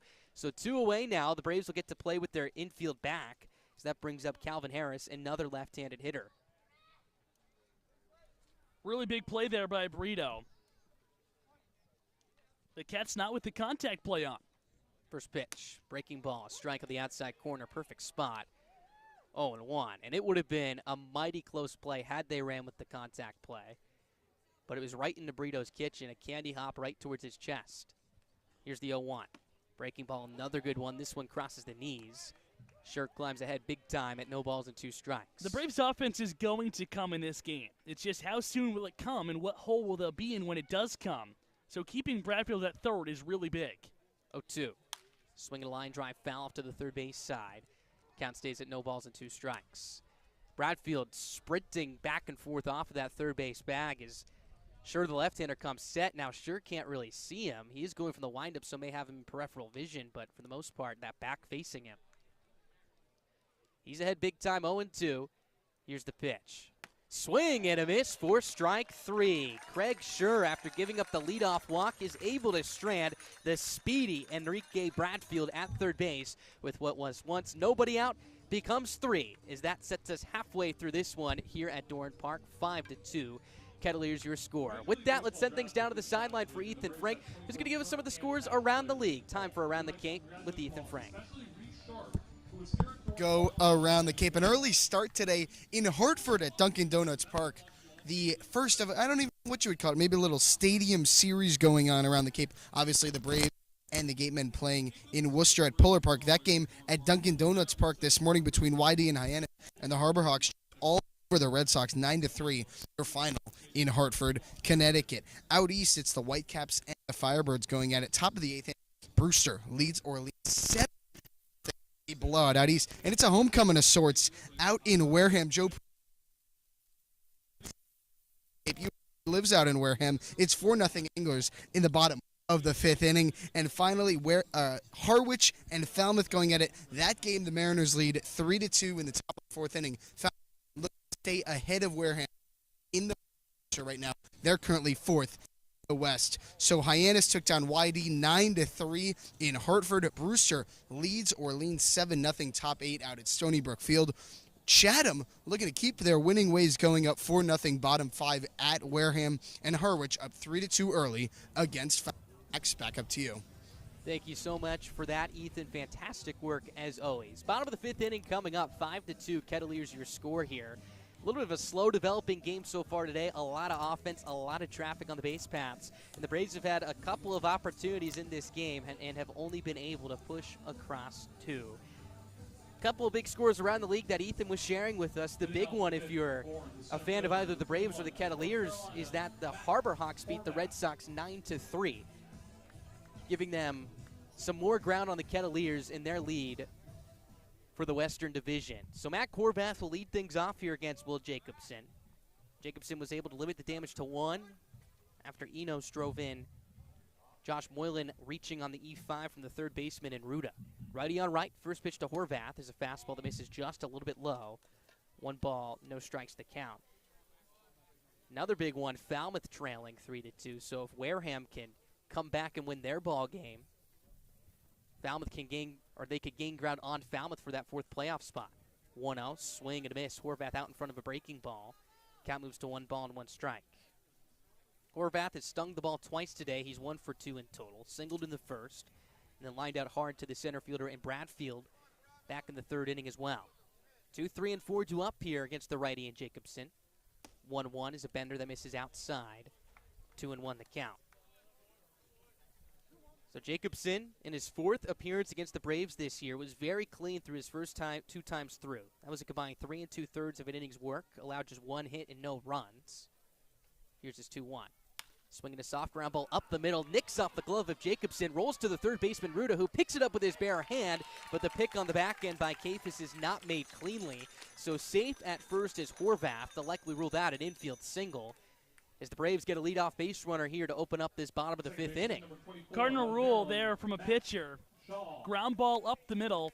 You don't touch it. You let your middle infielders play it.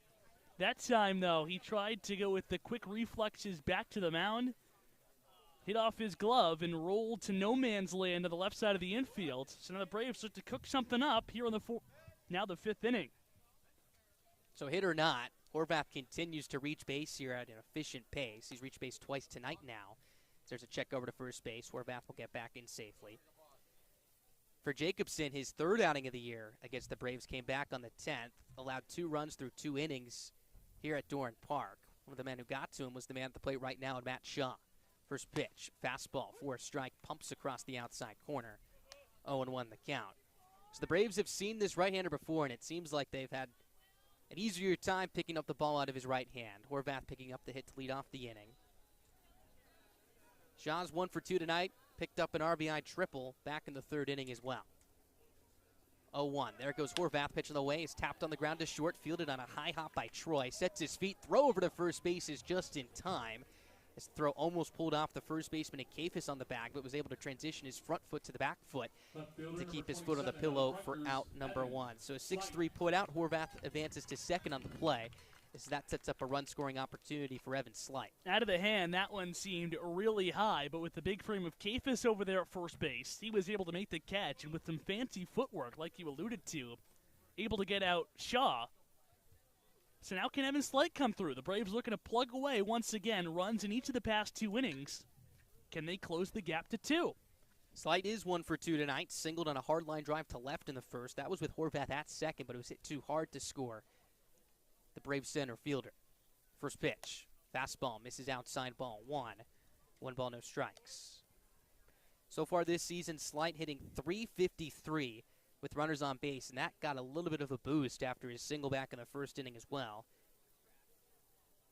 Now 5 for 10 against the Kettleers as well this campaign. Would love to sting them right here and make the deficit 3, if not less. Horvath takes his lead from second. The 1-0, big rip and a miss on a heater about thigh high. Count evens up at 1 ball and 1 strike. Sun continues to set over to the third base grandstands. Entire field covered in shadows, light shining bright here. Just a beautiful evening for baseball. It's cooled off just a little bit as well, just about 82, 83 degrees at first pitch. Was very humid and muggy out as well. Here's the 1-1. Swing and a miss. Really good changeup that just fell off the table as Jacobson climbs ahead at 1 ball and 2 strikes. The wind was playing a factor earlier as well. Was blowing out hard towards left center field, but has calmed down as the flag is straightaway center field. A little bit of a gentle breeze in that direction, but nothing too aggressive as we speak. Jacobson has struck out 14 batters through 16 in the third coming into tonight. Looking for a big punch out here. 1-2, swinging a line drive, foul off to the left side, out of play. Count stays at 1-2. Nice frick by Tomas Frick down there, fielding that one off the netting over the head of our sideline reporter and Ethan Frank. Tomas protecting him right there, making the barehanded recovery. So the count will stay at 1-2 here with 1 down. Kettleers up by 3 here in the bottom of the 5th inning. Catchers really never have the night off, do they? They do not. I think he's sitting on a bucket down there, so he was already in the squat, ready to go. 1-2. Swing and a pop up third base side, out of play again. Count holds at 1 ball and 2 strikes. Pretty decent crowd on hand tonight. Not as large as we've seen over the last couple of evenings. Again, maybe a little bit too hot for comfort for some, but still got it packed on the third base side, on the little hill behind the third base dugout, and then fans trickled out behind the left field wall as well.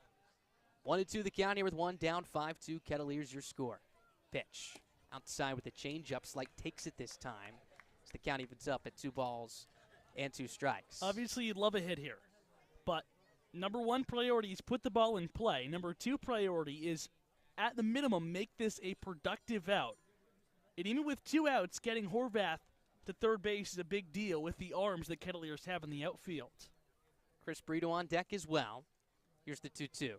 Swinging a soft ground ball down the third base line. Sliding stop by the third baseman, Ruda. He's going to try and win the foot race to Horvath to the third base bag, but to no avail as Horvath slides in safely. A seeing RBI, make that a seeing infield single for Evan Slight as he picks up his 2nd knock of the night, sets up a 1st and 3rd spot here with 1 down for the Braves. First baseman, number 28. Slight didn't get much of it, but was able to muscle it down behind the third base bag, and by the time Ruda down there slid and made the play, he really had no shot to get Slight from first. Thought he had a better opportunity to get Horvath moving from 2nd to 3rd, but he didn't. As Horvath beat him there, now runners on the corners here from Chris Brito. A double play candidate, but has to get the ball up and out of the infield. Check over to first base. Slight gets back in safely. Brito does represent the tying run at the plate. Hit his first home run here at Doran Park last night. A missile out to left center field. Just trying to elevate one right here to score Horvath from 3rd. Runners at the corners, 1 down. Here's the pitch. Fastball misses just a little bit outside. Count moves to 1 ball and no strikes. Brito's come to the plate once with runners in scoring position. That was back in the 1st inning. With Horvath and Slight on the base paths, he would strike out swinging. Also grounded out to 3rd to open up the 4th. 1-0. Breaking ball, misses upstairs, ball 2. 2 balls, no strikes. So Brito finds himself in a hitter's count right here. A guy this season with runners in scoring position hitting .270 in the top third of the team in that category. Has Horvath 90 feet away at 3rd, Slight over at 1st. Here's Jacobson's 2-0 pitch. Breaking ball, glides across the middle third of the plate for a strike. Jacobson climbs back in, 2-1. Outfield playing, Brito just about straight up. The right fielder, Pierson, a couple steps towards the right field line, so a lot of green in that right center field gap, and we've seen the big Braves first baseman drive the ball in that direction multiple times this year here at Doran. 2-1. Swing and a foul straight back. Huge rip from Brito as he slaps the barrel of his bat after that swing in frustration. Count evens up at 2 balls and 2 strikes. Good swing on that pitch. Got a fastball, middle away. Loves to go to the power alley in the right field gap. needs to get it in the outfield. Priority number one is bring Horvath home. One down, Braves down by 3. Runners at the corners as Jacobson comes set from the first base side. Righty on right, 2-2. Breaking ball, taken down, away ball 3. Really good stop by the Kettleers catcher, Calvin Harris. Sliding towards his right, picking it on an in-between hop to hold Horvath at third, at least for now. So the count has run full here. Brito not afraid to take a walk, getting on base at a 371 clip coming into tonight. Looking to finish this plate appearance on the plus side. There goes slight 3-2, swing and a tapper foul as it nicks off the catcher and Harris. Ricochets back towards the third base dugout. Count will stay full at 3 balls and 2 strikes. And that's a real gutsy move to send Slight with a full count and 1 out. It's risky, but in a ground ball, you probably stay into the double play depending if it's hit right at someone or not. But a strike him out, throw him out, because Slight is not one of your fastest runners, is definitely a possibility, and that would end the inning. Wilkerson shading up the middle to cover for a potential steal. Wide open right side on the diamond. Slight holds this time. The 3-2 is a fastball taken outside for ball 4. Another quality AB twirled together by Chris Brito. As here come the Braves. Bases loaded, 1 down. Tying run now at first base. Go ahead run at the plate in Josh Moylan. That's Mr. Takeo base, grabbing first base, and now Mr. Takeo lead, and Josh Moylan coming to home plate, representing the go-ahead run. Now for the Braves, who trailed 5-1 in this game. Still, though, the priority does not change. Get Mac Horvath home. Your eyes can't get too big in this situation. Number 1, you got to put the ball in play. Number 2, when you put the ball in play, you got to make sure it's not a ground ball hit right at a middle infield. That is very capable of spinning too here on the Braves' first baseman, who's playing at DH tonight. Calvin Harris, the catcher, will have a meeting with Jacobson on the mound. A right-hander, a submariner, warming up for the Kettleers down the right field line as we speak. So the base is loaded with 1 down. The Braves finding themselves in a spot offensively that they have thrived in this year. The Bravos hitting .310 with the bases packed this season. That now sends out Mike Roberts to the plate. And we may be seeing a pitching change right here. Roberts meets up with his catcher and Harrison. His pitcher and Jacobson is yet to make a call. And now points his finger towards the right field bullpen as that'll be it for the right-hander out of San Francisco, California. So Mike Roberts makes way to his submariner as he looks to get out of trouble right here. The bases are loaded for the Braves as they trail 5-2. Brito the tying run at first. Moylan the go-ahead run at the plate. And remember, he's had some magic moments with the bases loaded already this season. We'll be right back. Braves threatening once again here in the bottom of the 5th on the Braves Media Network. Missed the biggest part of the game?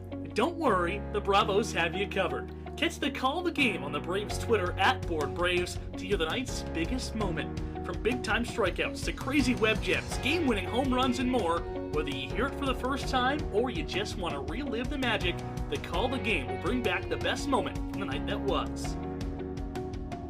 Free. It's a word you don't hear often, but it's the only word in the Cape Cod League. Every single game on the Cape is free, which means you can bring the entire family, extended family, and the extended family for no charge at Doran Park or to any other game on the Cape. Catch the best collegiate summer league in the nation for absolutely no charge all summer long. Cape Cod League Baseball is back on the New England Sports Network in 2022.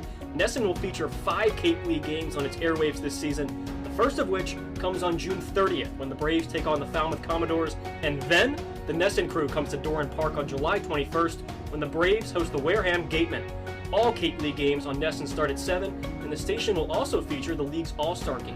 It's the best summer baseball in the nation, and it's live on the same station as the Boston Red Sox all summer long.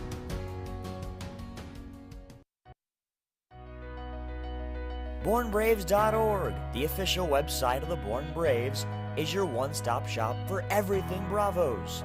From directions to the ballpark, the full game schedule, team information, game recaps, roster news, and more. BourneBraves.org is the place to go for information on your favorite team on the Cape. This is Born Braves Baseball on the Born Braves Radio Network. You can listen to all 22 Braves regular season contests away from Doran Park here on our YouTube live stream. Can't make it to Chatham? Too worn out for Wareham? Too busy for Brewster? Not to worry. Just search the Born Braves on YouTube, sit back, relax, and enjoy a summer night listening to your favorite team on the Cape. Now back to Born Braves Baseball.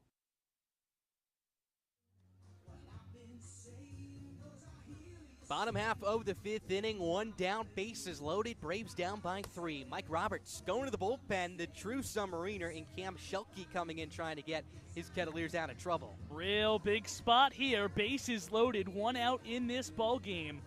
Bottom of the fifth inning, the Braves down by 3 runs. They've trailed by 4 all night. Climb back to cut the deficit to just 3 in the 4th, and now look to crack into this game. It'll be a really different look, though. Big underhand motion from Shelke. It is easier to see from a left-handed hitter, and that's where Moylan is standing here with the bases chucked. Moylan the go-ahead run at the plate. First pitch is a weak wave and a miss on a slow slider. Shelke just pulling the string on the Braves' designated hitter tonight. The count moves to 0-1. And that pitch is just floating up to home plate. Brito at first, Slight at second, Horvath at third. Moylan at least trying to get Horvath in, who's been standing at third base for about 10 minutes now. 5-2, Kettleers your score. The 0-1. Taken down and in ball 1. Count evens up. And one of the big things that Shelke's looking to do here, he's a sinker ball pitcher. Get some sink and induce a ground ball double play. He has yet to allow a run through 6 1/3 of an inning's work so far this summer. Braves love to make a change to that. 1-1 is another slow slider that just butterflies across the inside corner. Count moves to 1 ball and 2 strikes here on Moylan. He's not going to blow you away, but when that changeup comes in so slow, the fastball looks like it's 100 miles an hour when he comes back with it. Corners drawn in, middle back here. Double play absolutely in order with Moylan at the plate. John Peck looms on deck. 1-2. Swing and a miss. He got him with a fastball running down and away. A huge punch out for Shelke. That holds the bases loaded, and now it's up to John Peck here in the 5th inning. Braves would hate to squander this opportunity right here. Again, plenty of time left. We just sit in the bottom of the 5th inning. But down by 3, just looking to chip away. I've pushed across 1 run in the 3rd, 1 in the 4th as well. Again, your base runners, Horvath at 3rd, Slight at 2nd, Brito at 1st. Everybody will be going on contact. It's the right-handed hitting Peck. Digs into the box. I think this is a very good matchup for John Peck. First pitch. Breaking ball flutters across the outside corner for a strike. 0-1. I say that because Shelke's not going to blow it past you. He's not going to come up in the zone. Peck has struggled with those 2 pitches. Peck is 1 for 14 against the Kettleers so far this summer. Shelke from the stretch is 0-1. Swinging a soft ground ball with some English on it. Nice stop by the first baseman and Kafis, who takes it to the bag and just beats Peck by a step to retire this side. My goodness, Kafis almost let that one scoot past him, but was able to catch it behind him and then just beat Peck to the bag in just the nick of time to retire the side. So a 3 unassisted fielder's choice ends the 5th as Cam Shelke does a tremendous job getting out of trouble. The Braves leave the bases loaded here in the bottom of the 5th inning. We're heading to the top of the 6th. 5-2, Kettleers your score. The Born Braves organization is looking for families willing to host 1 or 2 players for the Cape League season. It generally runs from the first week in June to early August, and the bond between many host families and their players extend beyond the summer and form lifelong friendships. If you're interested in learning more about this opportunity, visit bornbraves.org. Braves fans living on the Cape far from Doran Park? Too far of a drive to make the trip west on any given night? Well, don't worry, because the Braves are coming to you. The Bravos' full slate of games includes trips to all East destinations, including Orleans, Chatham, Brewster, Harwich, and Yarmouth, as well as West Division road trips to Cotuit, Hyannis, down south to Falmouth, and off Cape to Wareham. So wherever you are located on Cape Cod, the Braves will be in your area and are a can't-miss family fun activity. To see the Bravos' full schedule, head over to our website, bornbraves.org, and come join the fun. This is Seth Keener from Wake Forest, right-handed pitcher, and this is Bourne Braves Baseball. Top half of the 6th inning, 5-2 Kettleers your score, as the Braves had an opportunity to try and insert themselves back into this ball game with the bases loaded and one down. And then manager Mike Roberts went to Cam Scholke, who's been a high-leverage situation guy for them this year, has picked up 3 saves through 5 outings. He comes in the bottom of the 5th inning and promptly strikes out Josh Moylan and gets Peck to ground out to first, to put a 0 on the board and bail out Will Jacobson, who is really struggling in that frame. So it'll be Craig Scher to come out for another inning of work, trying to put another 0 on the board and keep the Braves in this ball game. It'll be 6, 7, and 8 to start things off. Sam Ruda, the third baseman, will lead things off. 5-2 Kettleers, your score.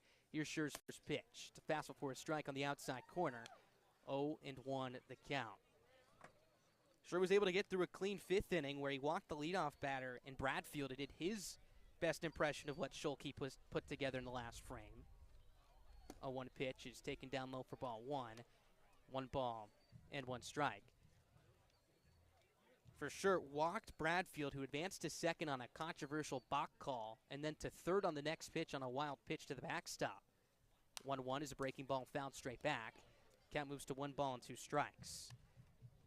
But Scher was able to then strike out Kafis, get Pierson to ground out to Brito at first with the infield drawn in, which held Bradfield at third. And then Calvin Harris struck out swinging to end the frame. So both relievers for the Kettleers and Braves doing a good job of walking the tightrope tonight. Here's Scher's 1-2 pitch on the way. Swinging a high pop up third base side, slicing out a play. Count will hold at 1 ball and 2 strikes. Sun continues to set here. Cotton candy skies on the horizon, light blue blending into an orange, and then another shade of blue just at the top of the trees that stand well behind the center field wall. Scher stares into Espinal for the side, nods his head, turns, kicks, fires the 1-2. Swing and a tapper foul. Ruda just gets a piece as the count stays at 1 ball and 2 strikes. For the Kettleers, really trying to shake off what's been a very uncharacteristic July after what was just an impeccable start in June, where they did not lose in their first 10 games. Started the year 9-0-1. Of course, the one game they did not win was a tie. Started with back-to-back shutouts. In fact, the first run scored against them was against the Braves in Game 3 of the season at the home opener in Lowell Park, but thanks to Victor Scott, the Kettleers were able to come back into that one. But Zoom, a month later, much different ball club now. 1-2, swinging a cue shot foul off to the third base side. Count stays at 1 ball and 2 strikes. I mean, you could look at the names that they've lost, and some of the best here in the Cape Cod League. Chandler Simpson, Brooks Baldwin, Ryan Ritter, Victor Scott. Pitching-wise, Kelly, Coupette, Bosma, Privet, the list goes on. But Mike Roberts doing a good job bringing in both Enrique Bradfield and Sam Ruda to try and keep things going offensively for them. 1-2, swing and a foul straight back. Count holds at 1 ball and 2 strikes. In fact, if you look at the splits between June and July, just 2 completely different teams. In June, the club had an OPS of 730, stole 37 bags. Pitching-wise, hoisted a 1.74 ERA, limiting opponents to a $1.77. Scher from the stretch, third base side. Turns, kicks, and fires. Here's his 1-2. Swing and a pop-up foul, third base side. Count holds at 1 ball and 2 strikes. Go to July. Flip it on its head. The 2 strengths in June for Mike Roberts were stealing bases, both often and efficiently, and limiting the damage on the pitching side of things. You head to this month of July, 14 of 26 in stolen base attempts, so they're still running often, but not executing. And then pitching an ERA north of 5 at 5.24. Here's the 1-2. Swinging a soft line drive over the diving glove of Eblin. That gets in a left field 4-base hit. What an effort by the Braves third baseman. An even better at-bat by Sam Ruda as he picks up his first knock here in the Cape Cod League. 7th hit of the night for Katuitt as they get a leadoff base runner. Designated hitter number 14 out of North Carolina State, Carter Trice. Just a really good at-bat right there. Continue to spoil a couple of tough sure pitches foul, who again's not going to overpower you, just trying to nibble at those corners and hit his spot right there, but Ruda just got enough to sneak it over the glove of Eblin. So 1 on, nobody out for Carter Trice. A good matchup for the right-handed hitter as Scher the southpaw comes set. First pitch is a fastball up and away for ball 1.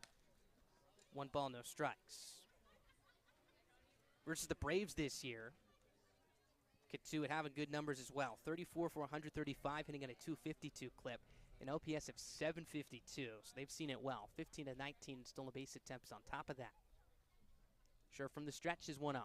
Swing and a fisted fly ball, shallow left field. Slight on his horse, racing in towards the line. He's going to have to play this one on a hop.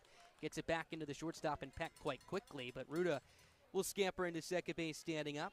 A base hit for Carter Trice, his first of the night. He reaches for the second time as well. First and second, nobody out as Kettleers looks to gain some momentum after stranding the bases loaded. Or I should say putting a stopgap on the bases loaded threat from the Braves. And adding on right here, again, a 3-run lead for the Kettleers.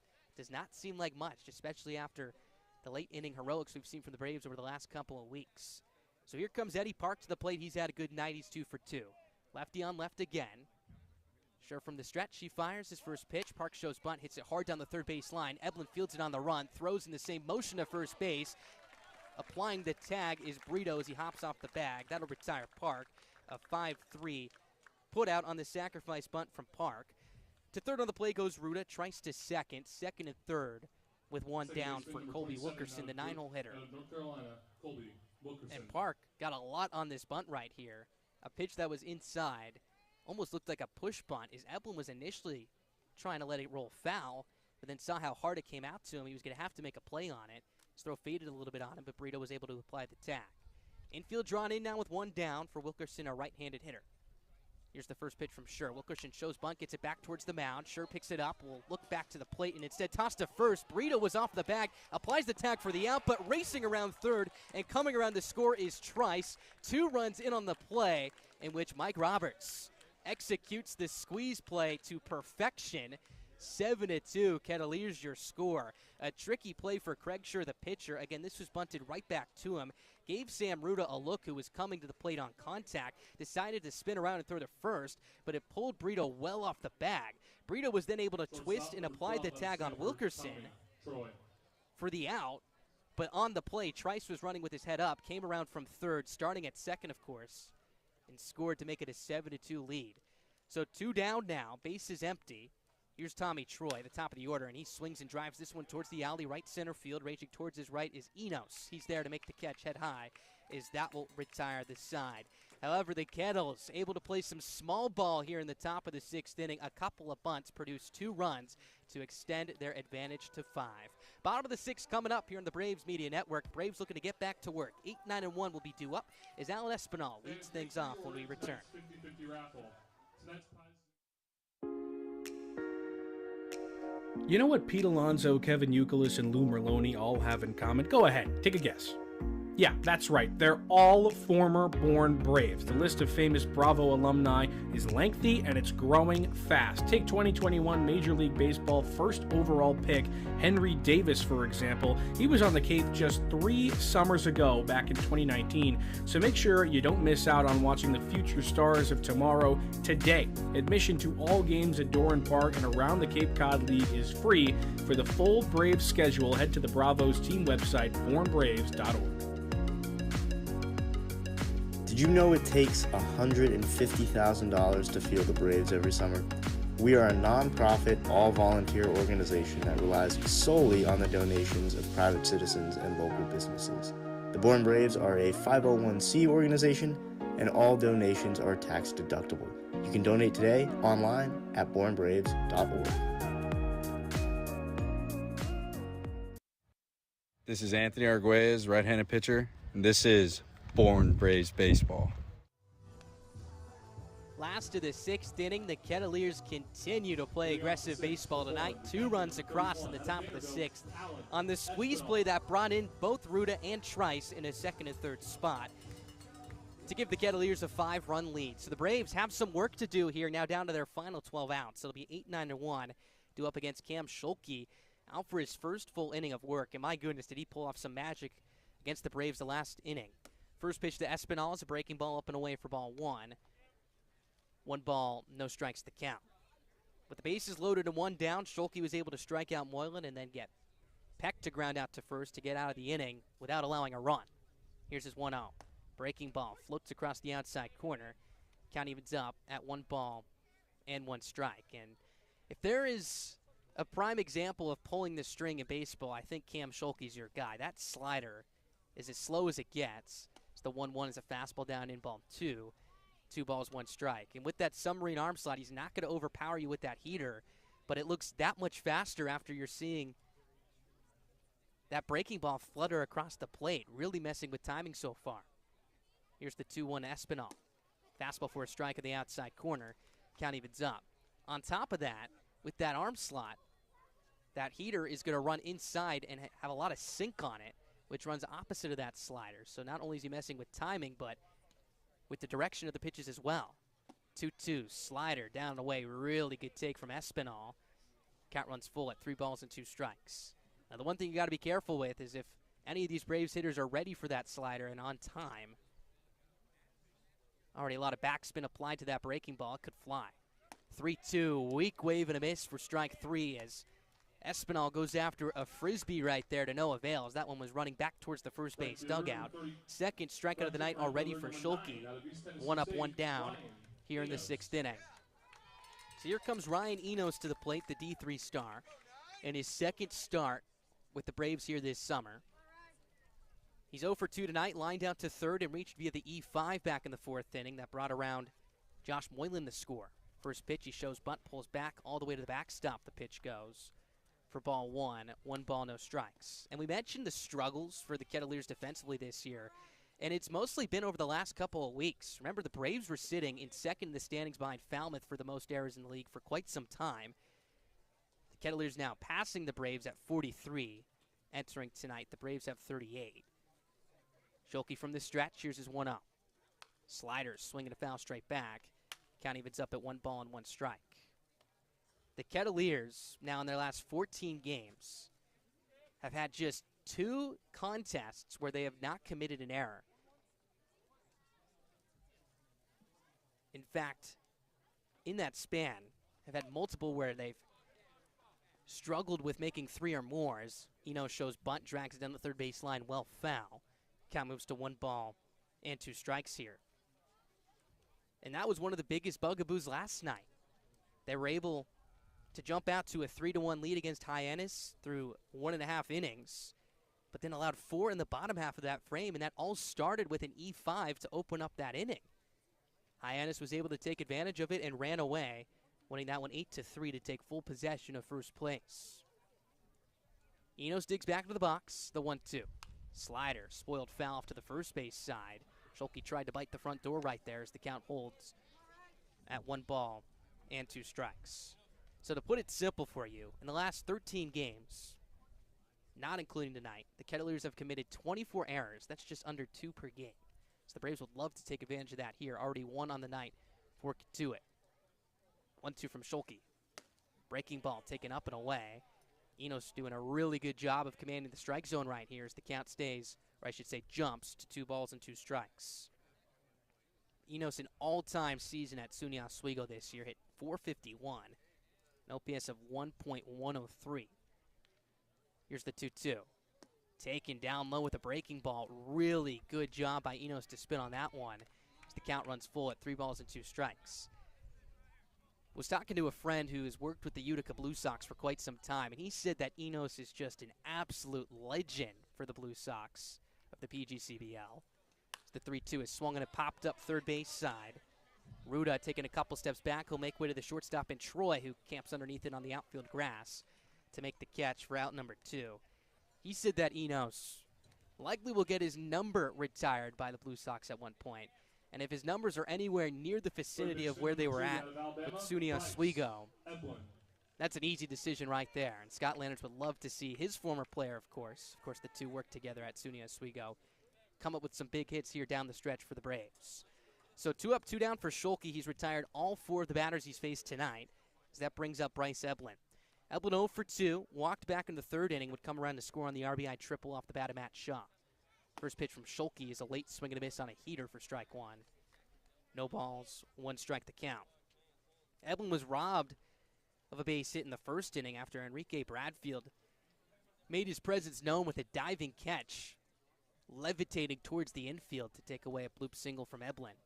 Here's the 0-1. taken in the dirt, stopped by the catcher and Harris to keep it in front of him. Count evens up at 1 ball and 1 strike. And we've talked about it for the Braves this year. Some of their outings where they've struggled the most offensively has been, again, either pitchers who aren't rushing it up there or pitchers who pitch backwards. Schulke does the same, or I should say does both. The 1-1 is outside and low for ball 2. 2 balls, 1 strike to count. If you go back to just about a week ago when the Braves were at YD, that was also Bryce Cunningham's last start. Opposing him was Eric Yost, who was throwing 70% breaking balls or so. And the Braves had no answers for him. Here's the 2-1. Outside and low ball 3. 3 balls, 1 strike. So Schulke looking to face the minimum here in the 6th inning. You have Matt Horvath on deck, and if you're any Kettleers arm tonight, you would love to face Horvath with a bases empty situation. Eblin ahead big time here, though. 3-1 the count here with 2 down. Pitch is in there for a strike on the inside corner. Count runs full at 3-2. 7-2, Kettleers your score. Bottom of the 6th inning. 5th time these two teams have faced this summer. Season series tied at 2 apiece. Braves taking the last 2, of course, with a 12-run explosion at Lowell Park, and then 7 runs against the Kettleers 10 days ago as well.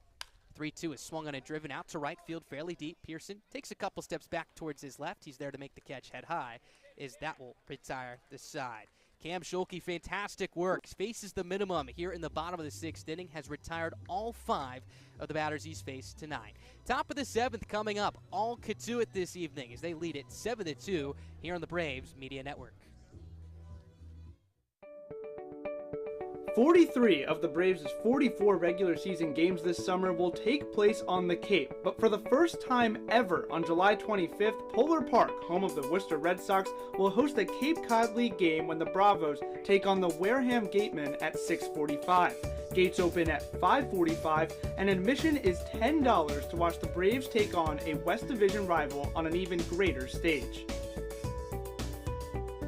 The Braves are the reigning champs of the Cape Cod League West Division, but the West in 2022 is loaded again and as wild as ever. With 6 games against Hyannis, Wareham, Falmouth, and West Division runner-up Katuitt, it's a packed slate against division foes thirsty for revenge. To check out where and when the division matchups go down, head to our website, bornbraves.org, and check out the Bravos' full schedule.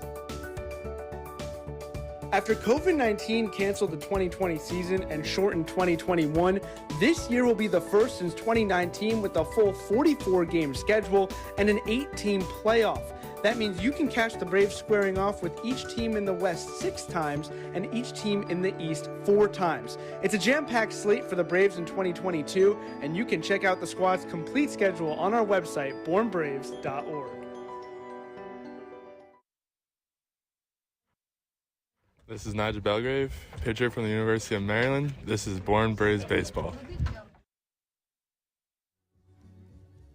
Welcome back to Doran Park, top of the 7th inning, 7-2 Kettleers your score, as Cade Grundy will be inserted into the ballgame tonight. Before we learn about Cade Grundy and his outing this evening, let's take a look back at how we got to this score. And it's been a lot of action so far. On the Braves side of things, you could point to Matt Horvath, who's picked up a couple of big base hits. The 2 runs coming in on the RBI triple off the bat of Matt Shaw. And then a couple innings later, we're able to push across on the E5, surrendered by Sam Ruda. On the Kettleers side, Eddie Park, the big man on the starting 9 tonight. 2 for 2, an RBI double, a single. Had a sacrifice bunt back in that 6th inning that preluded the squeeze play in which Wilkerson drove in both Ruda and Trice from 2nd and 3rd to extend it to a 7-2 lead. A ball that didn't even leave the infield allowed 2 runs to score for the Kettleers, and now they lead this one convincingly tonight. Pitching has been very sharp for these Kettleers as well. It was Ben Johnson who started things off, passed off to Will Jacobson, to then Cam Schulke, who has been the story the last inning and a half. Inherited a bases-loaded 1-out spot, and then was able to retire the 2 batters he faced in Moylan and Peck to put a 0 on the board, and then face the minimum in the 6th inning as well. So coming to the plate will be Enrique Bradfield here to open up things in the top of the 7th inning as Cade Grundy climbs the hill for his 2nd outing against the Kettleers this summer. First pitch is a fastball on the outside corner for a strike. 0-1 the count.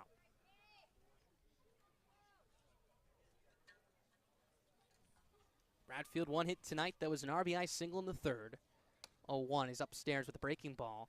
Count evens up at 1 ball and 1 strike.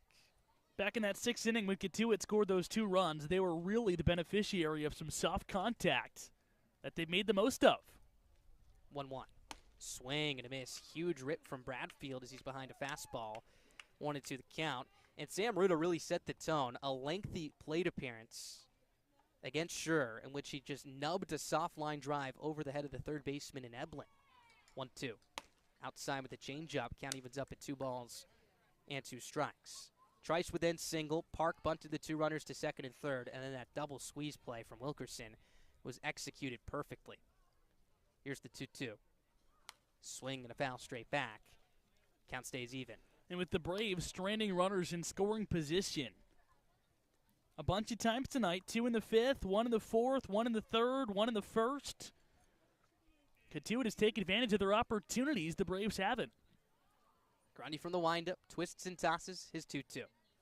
Swing and a miss. Blew a fastball by Bradfield for strike 3. 1 up, 1 down for Grundy. A good start for him in his 7th outing of the summer. First baseman number 8 out of Miami, CJ Capis. For Grundy, a 2.4 ERA over 6 outings so far. This will be his 5th relief outing. Struck out now 20 batters through 15 1/3 of an inning's work, if you include that punch out to Bradfield. That brings up C.J. Capis, another left-handed hitter. First pitch is swung on and skied down the left field line. Slight ranging towards the foul line. Will slide. He can't make the play, but it does hop foul. As the count moves to no balls and 1 strike on Capis. And if you really think about the summary of this game, Kettleers with 2 runs on a suicide squeeze, really soft contact for those 2 guys to get on base to begin with, and they scored 2 runs on that Evans slight questionable catch and trap play. This game is a lot closer than the score represents, but the Braves could have the game closer than the score represents if they would have scored in the opportunities they had. 0-1 is a fastball down in ball 1. Count evens up, and that's 100% true right there. The Braves had that bases loaded spot back a couple innings ago that we alluded to. Not only that, had a lengthy 4th inning as well. 1-1. Swing and a miss, strike 2. 1 ball, 2 strikes. And in both the 3rd and the 4th, they had traffic on the base paths and were able to push across 1. And if you want to take a positive, both of those runs came around with 2 outs, but they were still opportunities the Braves had where they could have put more runs on the board. 1-2, swinging a hard ground ball to short. Peck circles around it, picks it up cleanly, steps across and throws to first base in time to retire Capis for out number 2. 2 up, 2 down here in the top of the 7th. Cade Grundy looking really sharp tonight. Grundy faced Kettleers back on the 10th in the 7-3 win here at Doran Park for the Braves. It went 2 innings. They were both shutout frames, 2 walks, 3 strikeouts. And he's picking up right where he left off tonight. In fact, in his last 3 outings in a combined 6 innings, has allowed just 1 run. That came against Chatham on the 14th. Here's Josh Pierson. First pitch is swung on a popped up third base side and out of play. Count moves to 0-1. Pierson had a 2-run double back in the 3rd inning. That was the controversial play where Evan Slight trapped the ball diving towards his right, which allowed 2 more runs to score to make it a 4-0 Kettleers lead. 0-1 is a fastball that jumps across the inside corner. Grundy quickly ahead at 0-2. The thing with Grundy for the Braves this season, he has been really consistent. 0-2. Outside with a heater. Count moves to 1 ball and 2 strikes. Which makes him a reliable option in really any style of game. Obviously, this time around, just trying to keep this Kettleers lead where it is. 1-2. Swinging a high fly ball, fairly deep left center field. Horvath trailing towards his right. He reaches up in the alley to make the backhanded stab, as that will retire the side. 1-2-3 inning for Cade Grundy in his first frame of work tonight.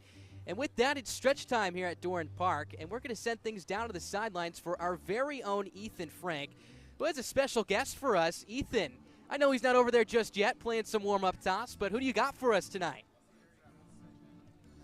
Third base. So why these few days have been special for a lot of players here in the Cape Cod League with the draft happening. What was it like when Reese was drafted right before? Well, no one really here on. He was like open, so we were for him. The last few days been like as it get the big win on Sunday with is starting while you're playing Monday and off day really to take things in, follow the action. And then yesterday another game day, but the draft really happening, before the game started. especially like, having a lot of teammates, outside of the Braves and with the Braves. It's really cool for the organization here, and it's a super fun time for everyone. Moving out to the draft, so you're the only Ivy League player right now on the Braves. What would you say is the biggest misconception people think about Ivy League athletes? That we're all super smart. I mean, I like to think I'm somewhat intelligent, but everyone thinks we're brainiacs, so we're not as smart as we look sometimes. But, I mean, I don't know. We get that a lot. But and baseball is pretty competitive. There's a bunch we're facing. Looking good. That is noted brainiac Wyatt Hensler, Braves third baseman. You'll see him and the rest of the team back in action tomorrow, and maybe we'll see Wyatt in the lineup. Yes, sir. All right, back up to you guys. Thank you, Ethan. Thank you, Wyatt, for joining us tonight. We enter the bottom half of the 7th inning. 7-2, Katuitt your scores. The Braves just looking to solve the mystery of Cam Schulke tonight, who has had them off-balanced left and right. He's faced 5 batters. He struck out 2 of them. Not one ball has been squared up against him tonight. Does not seem fun facing the soft-tossing submariner tonight. Everything is down in the zone. It feels like you're trying to hit a bowling ball with a piece of wood that can snap.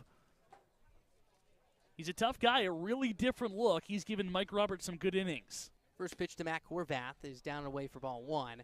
1 ball, no strikes. And one of the more interesting parts about Mike Roberts' decision to use him is this is a guy that's saved 3 games. In fact, has closed out games in 3 of his 5 outings. So the 1-0 is a breaking ball that misses inside. Horvath scoots out of the way. 2-0 the count. But Roberts, knowing that that was probably the highest leverage situation of the entire game, bases loaded, just up by 3, decided to bring in his high leverage guy there. 2-0, taken down low ball 3. 3 balls, no strikes to count on Horvath. And by the way, whatever Wyatt Hensler says, he's just being modest to you. I do not want to challenge that guy to a mad minute. I would not perform well, I'll tell you that. Here's the 3-0. Swinging a hard line drive, right field in there for a base hit. Matt Horvath stung that one through a vacant right side of the infield. That's his 3rd hit of the night already. He's 3 for 4, and the first base runner allowed by Cam Schulke tonight. Back to your comment about Hensler. I think he could take the entire Braves front office, or at least our press box crew, and I still think he'd just crush us. It would not be pretty. So Matt Shaw comes to the plate here. He's 1 for 3 tonight. A couple of groundouts and a triple as there's a quick move over to first base, and that gets Horvath for out number 1. So Schulke not just crafty moving towards the plate, but moving towards first as well, as that eliminates the leadoff single right away. A tough, tough break for the Braves on the base path. Horvath just caught, taking his lead, and the pitcher in Schulke. A spin and toss right on the money. Easy tag by Kafis. A disappointing first out for the Braves. So here's the first pitch to Shaw, swinging a foul to the right side and out of play. 0-1 the count, and down by 5. Now 8 outs to work with at the time, 9. Horvath absolutely was not trying to run there. Just a quick move from Schulke, and that eliminates any momentum that the Braves were starting to brew here in the 7th inning. Righty on right, 0-1 to Shaw. Breaking ball misses outside and low. Count evens up at 1-1. Evan Slate on deck, then Chris Brito here. Braves down by 5. Looking to score for the first time since the 4th inning as we sit in the bottom of the 7th. 1-1. Massive rip and a miss on a breaking ball that just floats over the middle third of the plate. Count moves to 1-2, and it looks like Schulke's throwing wiffle balls out there tonight. Shaw stands in the right-hander's batter's box, slightly closed off. 1-2 is swung on in line, dunking into right field for a base hit as Pierson plays it on a hop out there. So back-to-back hits that way. That seems to be the approach. Seeing the ball deep, letting it travel as Matt Shaw picks up his 2nd knock of the evening. And it's just all the more unfortunate that Matt Horvath got picked off of first base. Braves in a 5-run hole. Horvath's run really means nothing. Instead of the Braves having runners on first and second now with nobody out in the inning, they just got 1 on and 1 out as Shaw takes his lead off of first. So here's Evan Slight. He's picked up a couple hits tonight after going 0 for 3 in yesterday's ball game. First pitch is in there for a strike, just crosses the knees as Schulke climbs ahead at 0-1. Schulke has not allowed a run or an earned run in any of his outings this year. He's allowed 2, but they were both unearned in his first outing against Wareham as the error bug continues to get the Kettleers this year. 0-1, swinging a tapper, third baseman, and Gruda to his right picks it up on the long hop, sets his feet, throws across the diamond. That is in time, as the first baseman and Cafis had to stretch towards foul territory, but kept his back toe on the bag. His footwork has been spectacular tonight. 5-3 put out, 2 away. Shaw advances to second on the play, as that brings up Chris Brito with a chance to drive in a run. CJ Cafis must be quite the dancer, I was going to say, yeah. That guy can toe tap with the best of them all. Probably teaches NFL players how to make catches on the sidelines during the offseason.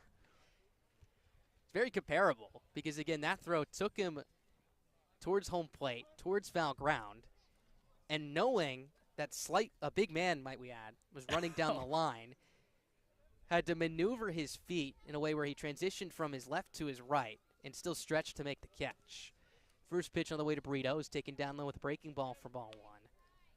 1 ball, no strikes to count. And he makes it look automatic over there. He made a similar play a couple innings ago. And it saved at least a run, if not more. Shaw takes his lead from second, ready to go on contact here, has plus speed. 1-0, make that an inside move to second, no one covering, so Shaw will just stay in his tracks. Josh Moylan on deck if Brito can keep the inning alive. Brito walked on a very close 3-2 pitch back in the 5th inning on what was a really quality plate appearance. 1-0, a slashed foul over the first base dugout for strike 1. 1-1. Braves hitters continuing to try and see it deep tonight against Schulke. Horvath and Shaw pushing it the other way to right. Slight tapping out to the third baseman in Ruda. Of course, Slight a left-handed hitter.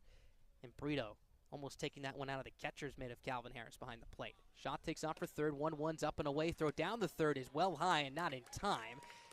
Shaw just got a tremendous jump. Glides in safely. Perfect pitch to run on that slow breaking ball as he picks up the stolen bag. That's his 14th, make that 15th of the season, second on the night. So 2-1 the count here with 2 down. Braves trailing 7-2 here in the bottom of the 7th inning. Pitch to Brito is a big whiff and a miss, a breaking ball that caught him well out in front, chest facing towards the third base dugout after that hack. Count evens up at 2-2. Infield playing Brito straight up. Same story for the outfield here. Schulke pauses at the belt. His 2-2. Swing and a miss. Strike 3 as Schulke gets Brito twirling in a circle, swinging after a slow breaking ball to retire the side. The Submariner out of the College of Central Florida has struck out 3 Braves tonight and has put up 3 zeros on the board through 2 2/3 of an inning's work. No runs, 2 hits, no errors, 1 runner left on here for the Braves in the bottom of the 2nd. Make it the bottom of the 7th. We're heading to the top half of the 8th. 7-2, Kitsui, your score.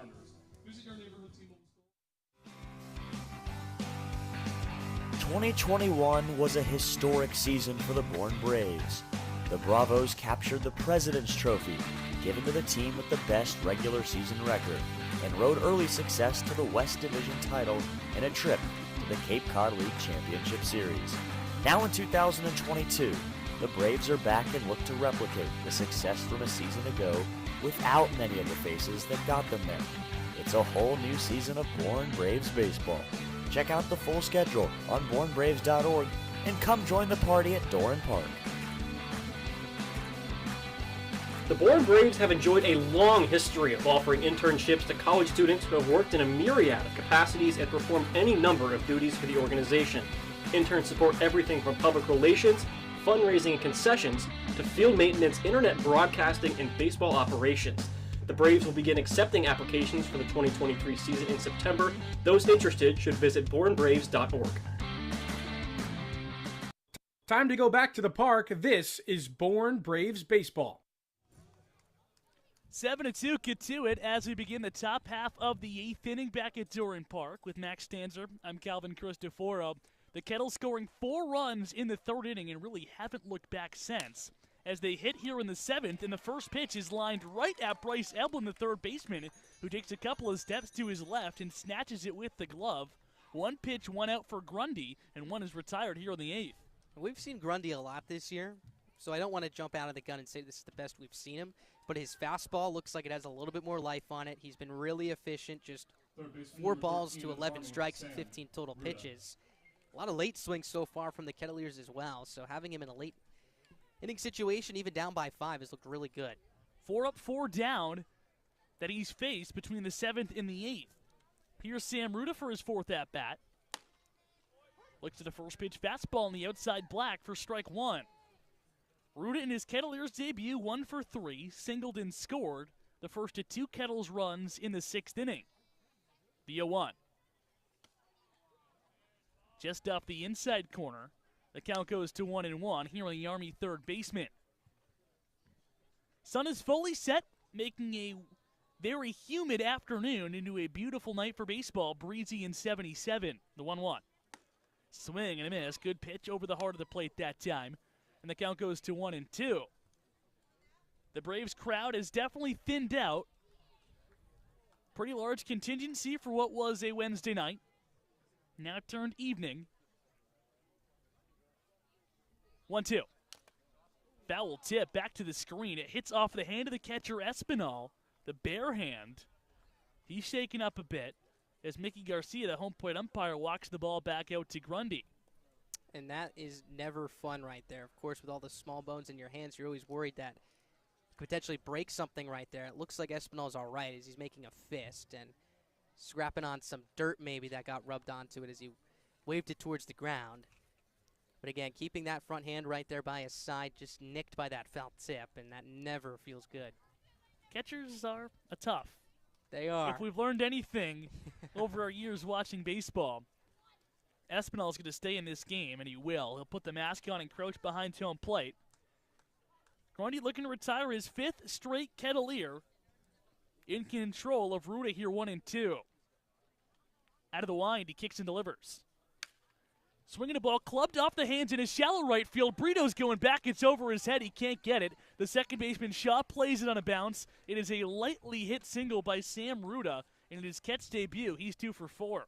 And both of his hits, soft little numbers. One the other way over Eblin's head. This one just parachuted over Brito's head, turning his numbers towards the infield. Nonetheless, he'll take them. 2 for 4 in his Cape Cod League debut. And that's baseball right there. I mean, Harris stings one on a line. Eblin's right there to catch it. That ball was maybe hit 60, 65 miles an hour off the bat and dropped in for a knock. So the Kettleers will take it. They've gotten some good luck in terms of BABIP tonight. 1 out, 1 on. Here is Carter Trice with the Kettleers leading 7-2 here in the 8th inning. Grundy from the stretch. Will step off and check on Ruda, who's back in with a head-first slide. 1 for 2 night for Trice. He walked and singled. Has scored both times he's been on base. Seeing Grundy for the first time, who sets at the belt. Now kicks and fires. Curveball that just drops at the knees. A beautifully placed off-speed pitch there. And it's strike 1 to the Kettleers DH tonight.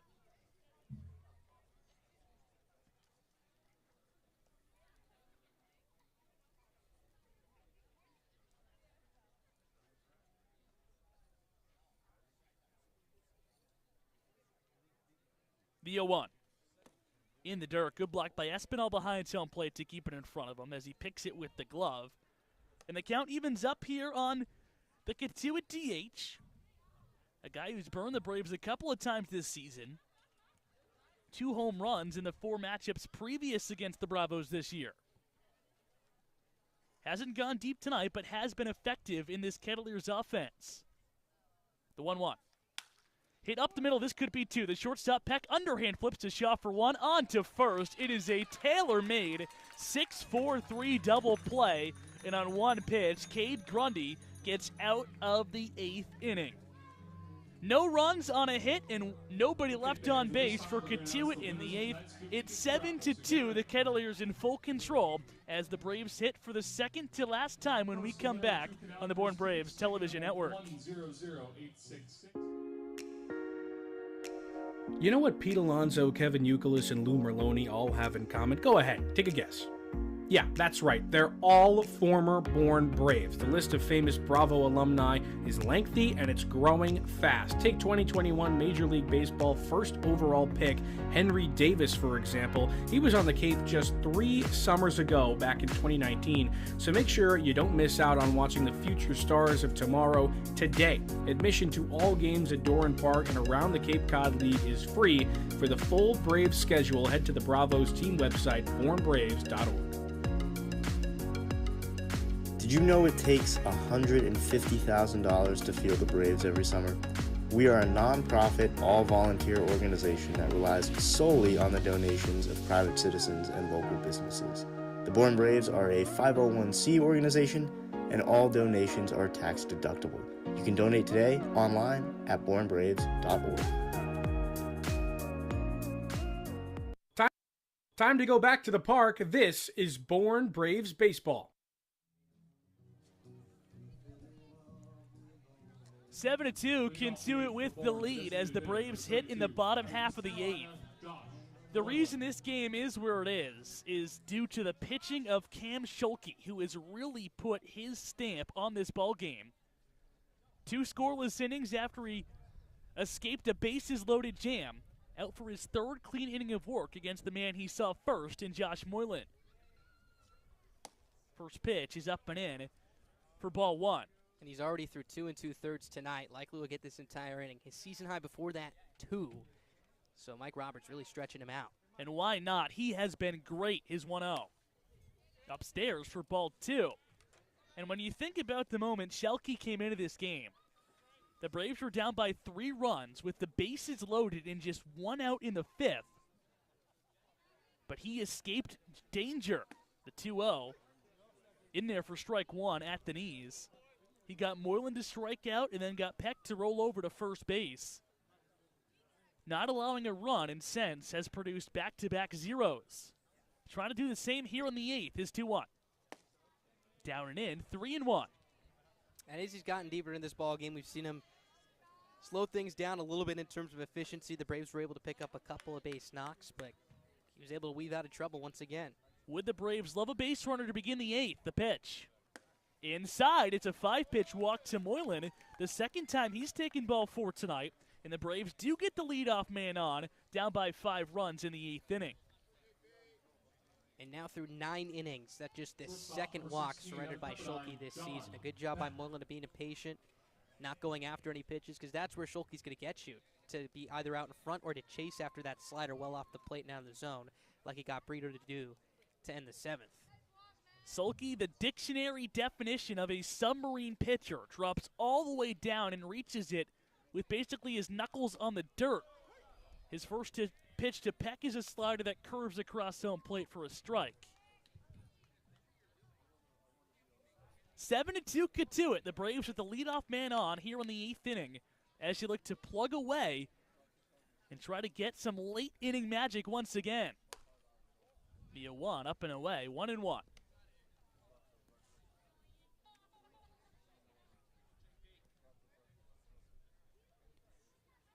Peck on the night, 0 for 3. All balls hit on the ground. Schulke would love another one. The 1-1.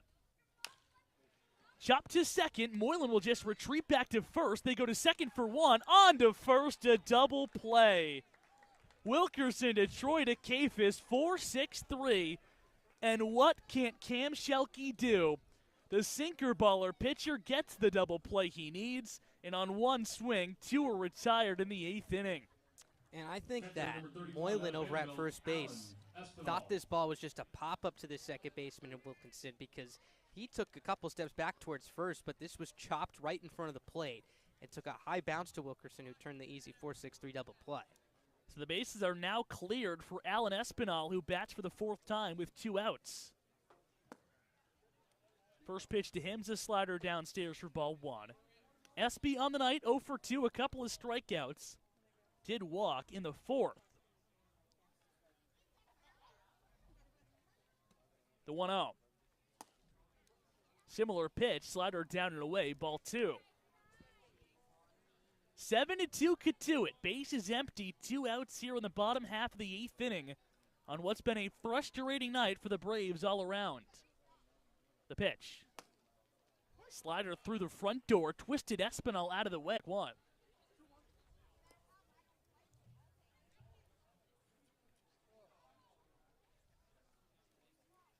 The pitch. Swing and a miss. Espinal took a big hack at that slider. And the count goes to 2-2 on the Braves' backstop. And that slider away has been lethal to right-handed hitters tonight.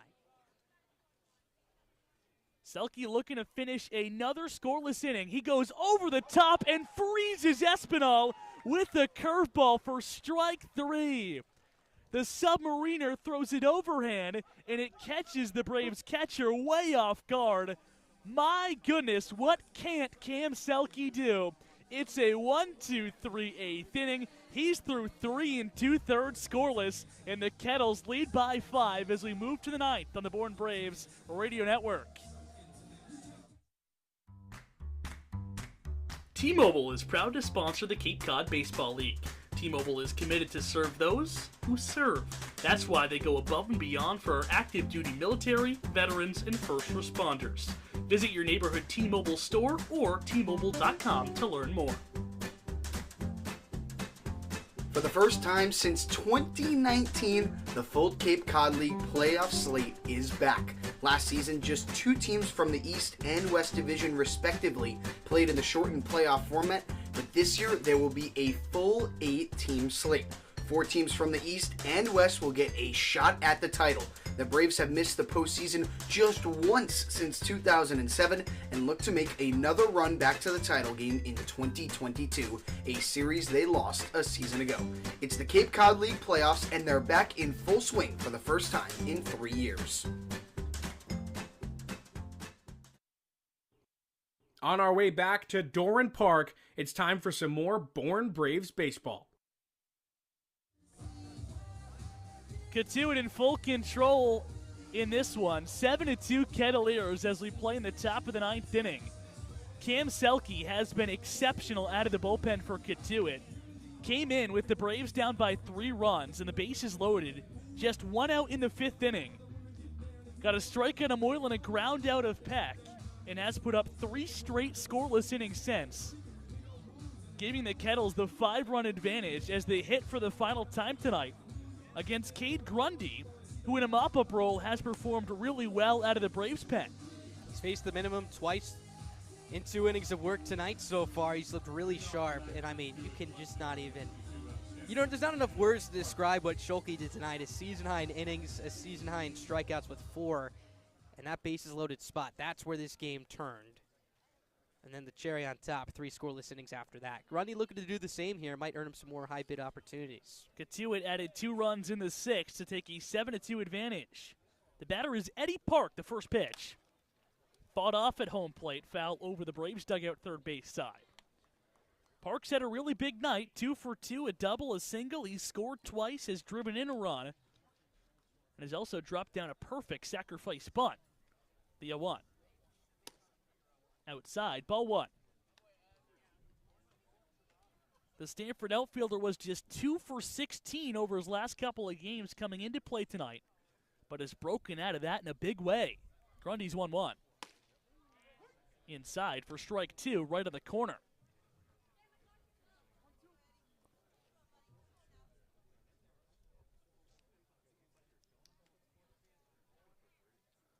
Grundy from the first base side of the rubber works out of the wind and delivers a 1-2 pitch. Curveball hit into left field, not very deep. Slight started in, now retreats back and makes the emblem high one-handed catch for the first out of the 9th inning. And for the amount of lefties in this lineup tonight, we've seen a lot of balls hit to Eblin at third and to Slight in left field. They're doing a good job of driving the ball the other way with authority. So 1 gone here in the 9th, and that brings up Colby Wilkerson, who had that wacky suicide squeeze play that scored not just 1, but 2 Kettleers.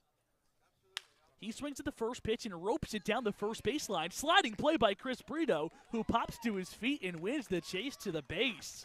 An impressive play by the Braves first baseman. And on back-to-back pitches, 2 men are gone here in the top of the 9th. Real nice play by Brito right there. Smothering it towards his left. Once he was able to pick it up cleanly, had plenty of time to get Wilkerson. So Katuitt bats with 2 gone in the top of the 9th inning. The Kettles in full control, 7-2, as they look for some last insurance runs in their last ABs in this game. The batter is Tommy Troy, the first pitch. In there on the outside corner, a perfectly placed slider. Grundy working with some serious tempo, his 0-1. Below the zone and an off-speed pitch, 1-1. 30 pitches for Grundy so far, 22 of them for strikes. Really good stuff. He's been very efficient and continuing what has already been a really consistent season for the Louisville right-hander. His 1-1. Inside on a heater, it goes to 2-1. Troy on the night, 1 for 3, RBI single back in the 4th, has also scored when he took ball 4 in the 3rd. Hitch for the 5th time tonight atop the Kettleers order. The 2-1. Hit high and deep, this is smoked out to left. Slight going back, but in front of the warning track, he's got room as he makes the grab to retire the side in the top of the 9th. 1-2-3 go the Kettleers in the top half of inning number 9, and the Braves are down by 5, looking to claw their way back once again in the late innings. And would you know it, here comes Schelke back to the mound. He'll try to get the final 3 outs of this ballgame to put the cherry on top to an already outstanding performance. Braves down to their final outs when we come back. 7-2 Kettles on the Born Braves television network. Keep up to speed with the Braves when you're away from Doran Park by visiting our website at bornbraves.org. And be sure to follow us on Twitter and like us on Instagram and Facebook. You'll be kept up to date all year long with the Braves. T-Mobile is proud to sponsor the Cape Cod Baseball League. T-Mobile is committed to serve those who serve, and that's why they go above and beyond for our active duty military and veterans. Visit your neighborhood T-Mobile store or T-Mobile.com to learn more. A night at the ballpark is one of the best ways to spend a summer evening with the family. With free admission to Doran Park and every field on the Cape, you can bring along the entire crew to experience a free night of fun at the park. Catch the best collegiate summer baseball league with the whole family all summer long, with tickets starting and ending at $0. To find the full Braves schedule, head over to our website, bornbraves.org.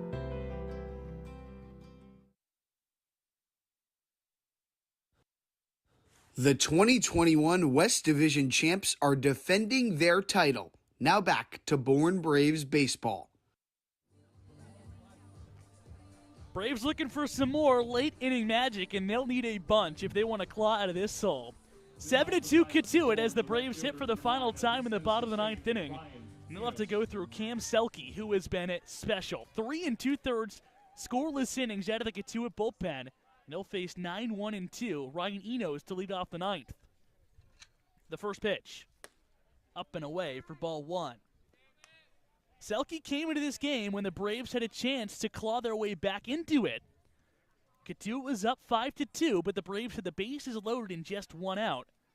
Mike Roberts turned to the sidewinder as the 1-0 is tapped back to the screen.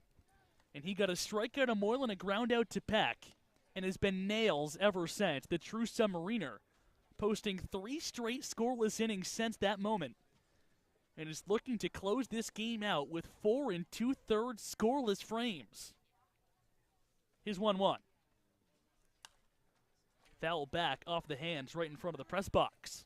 And Enos had a really good at-bat against Schelke his last time out. Fouling off a couple of really tough pitches, ran the count full, but ended up popping out to the shortstop at Troy in shallow left.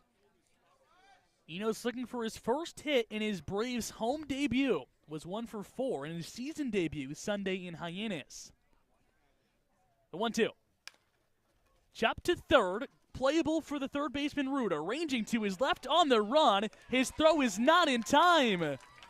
So Ryan Enos legs out a leadoff infield single to begin the 9th inning. And the Braves, albeit small, have life in the 9th. And this was a tough play for Ruda, who was playing well off that third base bag, up by 5 right here. Circled around it. By the time he fielded it, Enos was about 3/4 down that first base line. He was hustling, was able to beat it out by just about half a second. So the Braves get their leadoff man on in a 5-run hole. 7-2 Katuitt. But one on and nobody out for the top of the Braves order. Here is Bryce Eblin. Shelke's pitch. Fastball right at the letters for strike one. Eblin hit a hard line drive out to right field to end the sixth inning when these two met last. Other than that, Eblin 0 for 3 in the night, did walk in the third. The 0-1. Hit up the middle, but right back to Selke, who gets it in the palm of his glove. He drops it, recovers, and makes the toss over to first base. That could have been a bang-bang double play in the line drive if he would have caught it and thrown it back to first base. Enos was caught in no man's land, but he drops it, was able to corral it off the rubber, and make the throw over to first to retire Eblin. On the play, Enos advances the 90 feet. He's on second, but now with one out in the ninth inning. Incredible reaction from Schulke, one to knock it down, but two to quickly get off the mound, pick it up, and throw a strike in one motion over there to the Kafis at first. So Enos on second here for Mac Horvath. He swings at the first pitch and pops it up in foul territory, playable for the first baseman Kafis. In the first baseman coach's box, he makes the two-handed catch to retire Horvath on just a single pitch. Second baseman, number 24. So now two are gone here in the bottom of the ninth inning. Matt Shaw is the last hope for the Braves, and his job is just to get the line to Evan Slight as the Bravos trail at 7-2 with just one out remaining in this contest. Shaw singled to right field when he faced Shelke in the seventh, the first pitch. Big rip by the second baseman, and he fouls it back to the screen.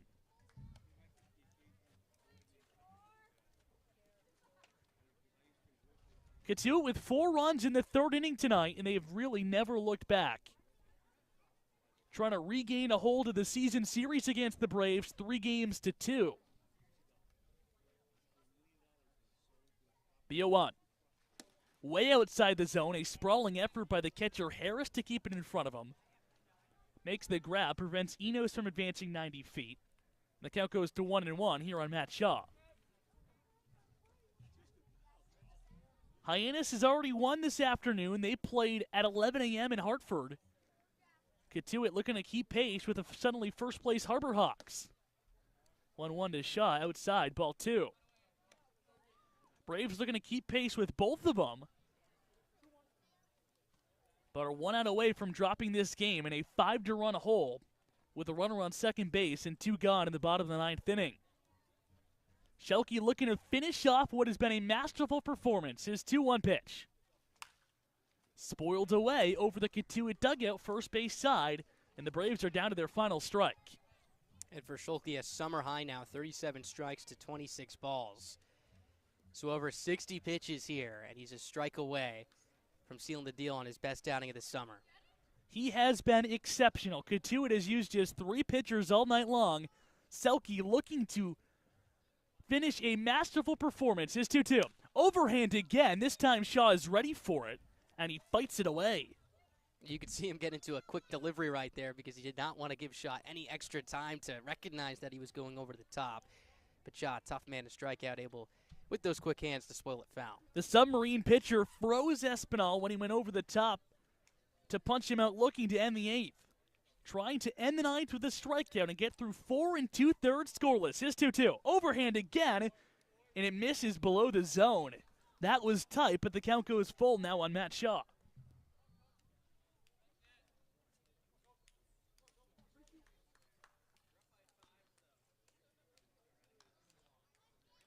Braves in a 5-run hole, just looking to keep this 9th inning going. The 3-2. Inside, ball 4, and Shaw will reach first base, bringing Evan Slight to the plate for the 5th time. Just the second walk allowed by Schulfe tonight, and a really mature plate appearance right there by Shaw. Took a couple of really close pitches to keep things alive here for the Braves. Mike Roberts yelling out from the first base dugout, "Cam, are you okay?" And Shelke gives his manager the thumbs up, as nobody wants to finish this game more than the College of Central Florida right-hander, who's dazzled Braves hitters all night long. has to get through Evan Slight to finish this game in a 5-run cushion with 2 out and 2 on in the bottom of the 9th. His first pitch. Down and away, ball 1. Chris Brito waits on deck. But Josh Moylan, who is still in the hole, represents the tying run in this ball game. The 1-0. Swing and a miss. Slight took a big hack on a ball down to the dirt, and the count evens at 1-1. Some Braves fans still holding on to that last glimmer of hope as they sit in the grass to our right. Pretty good contingency of Kettleers fans hoping the Kettles can get back in the win column. 1 out away is Kituitt. Selke's 1-1. Down and away and a changeup, 2-1.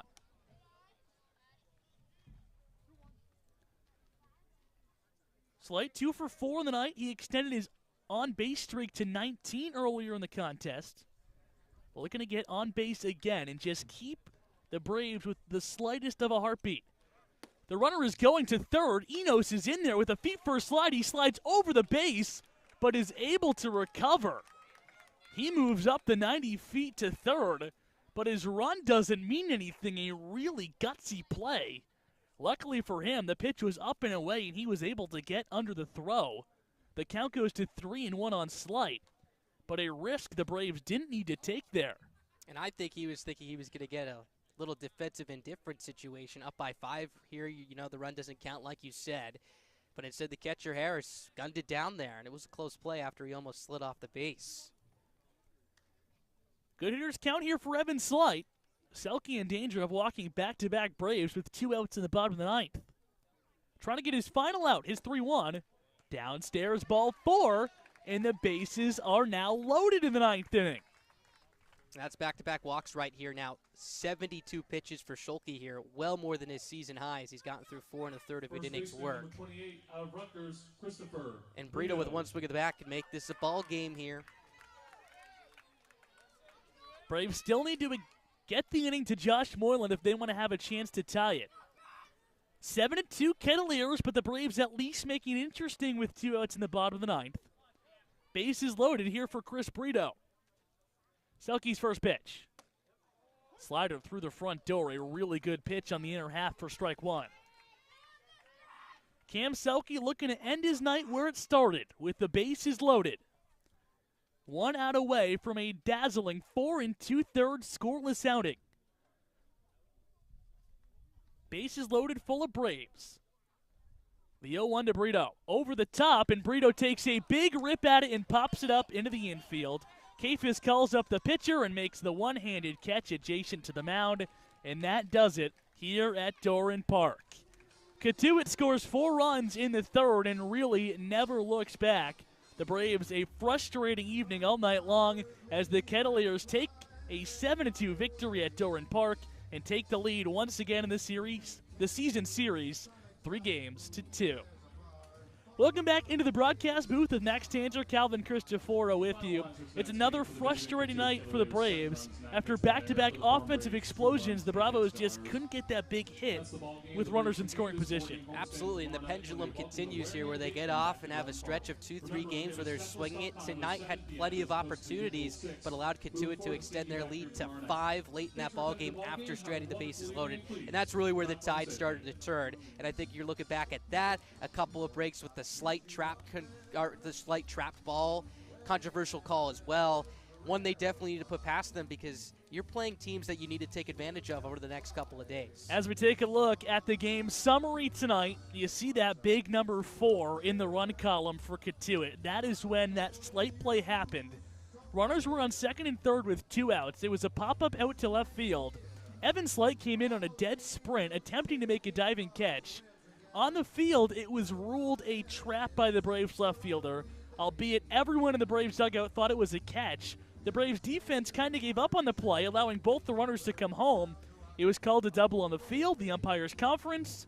It remained a double. The Kettleers put a big 4 in the scoreboard in the 3rd and never trailed the rest of the way, winning this game 7-2 at Doran Park, grabbing their second win, at Doran this season. Now, if you look around the league, Max, Hyannis wins, Katuitt wins, the Braves lose, Falmouth on the brink of winning, Wareham in a big hole.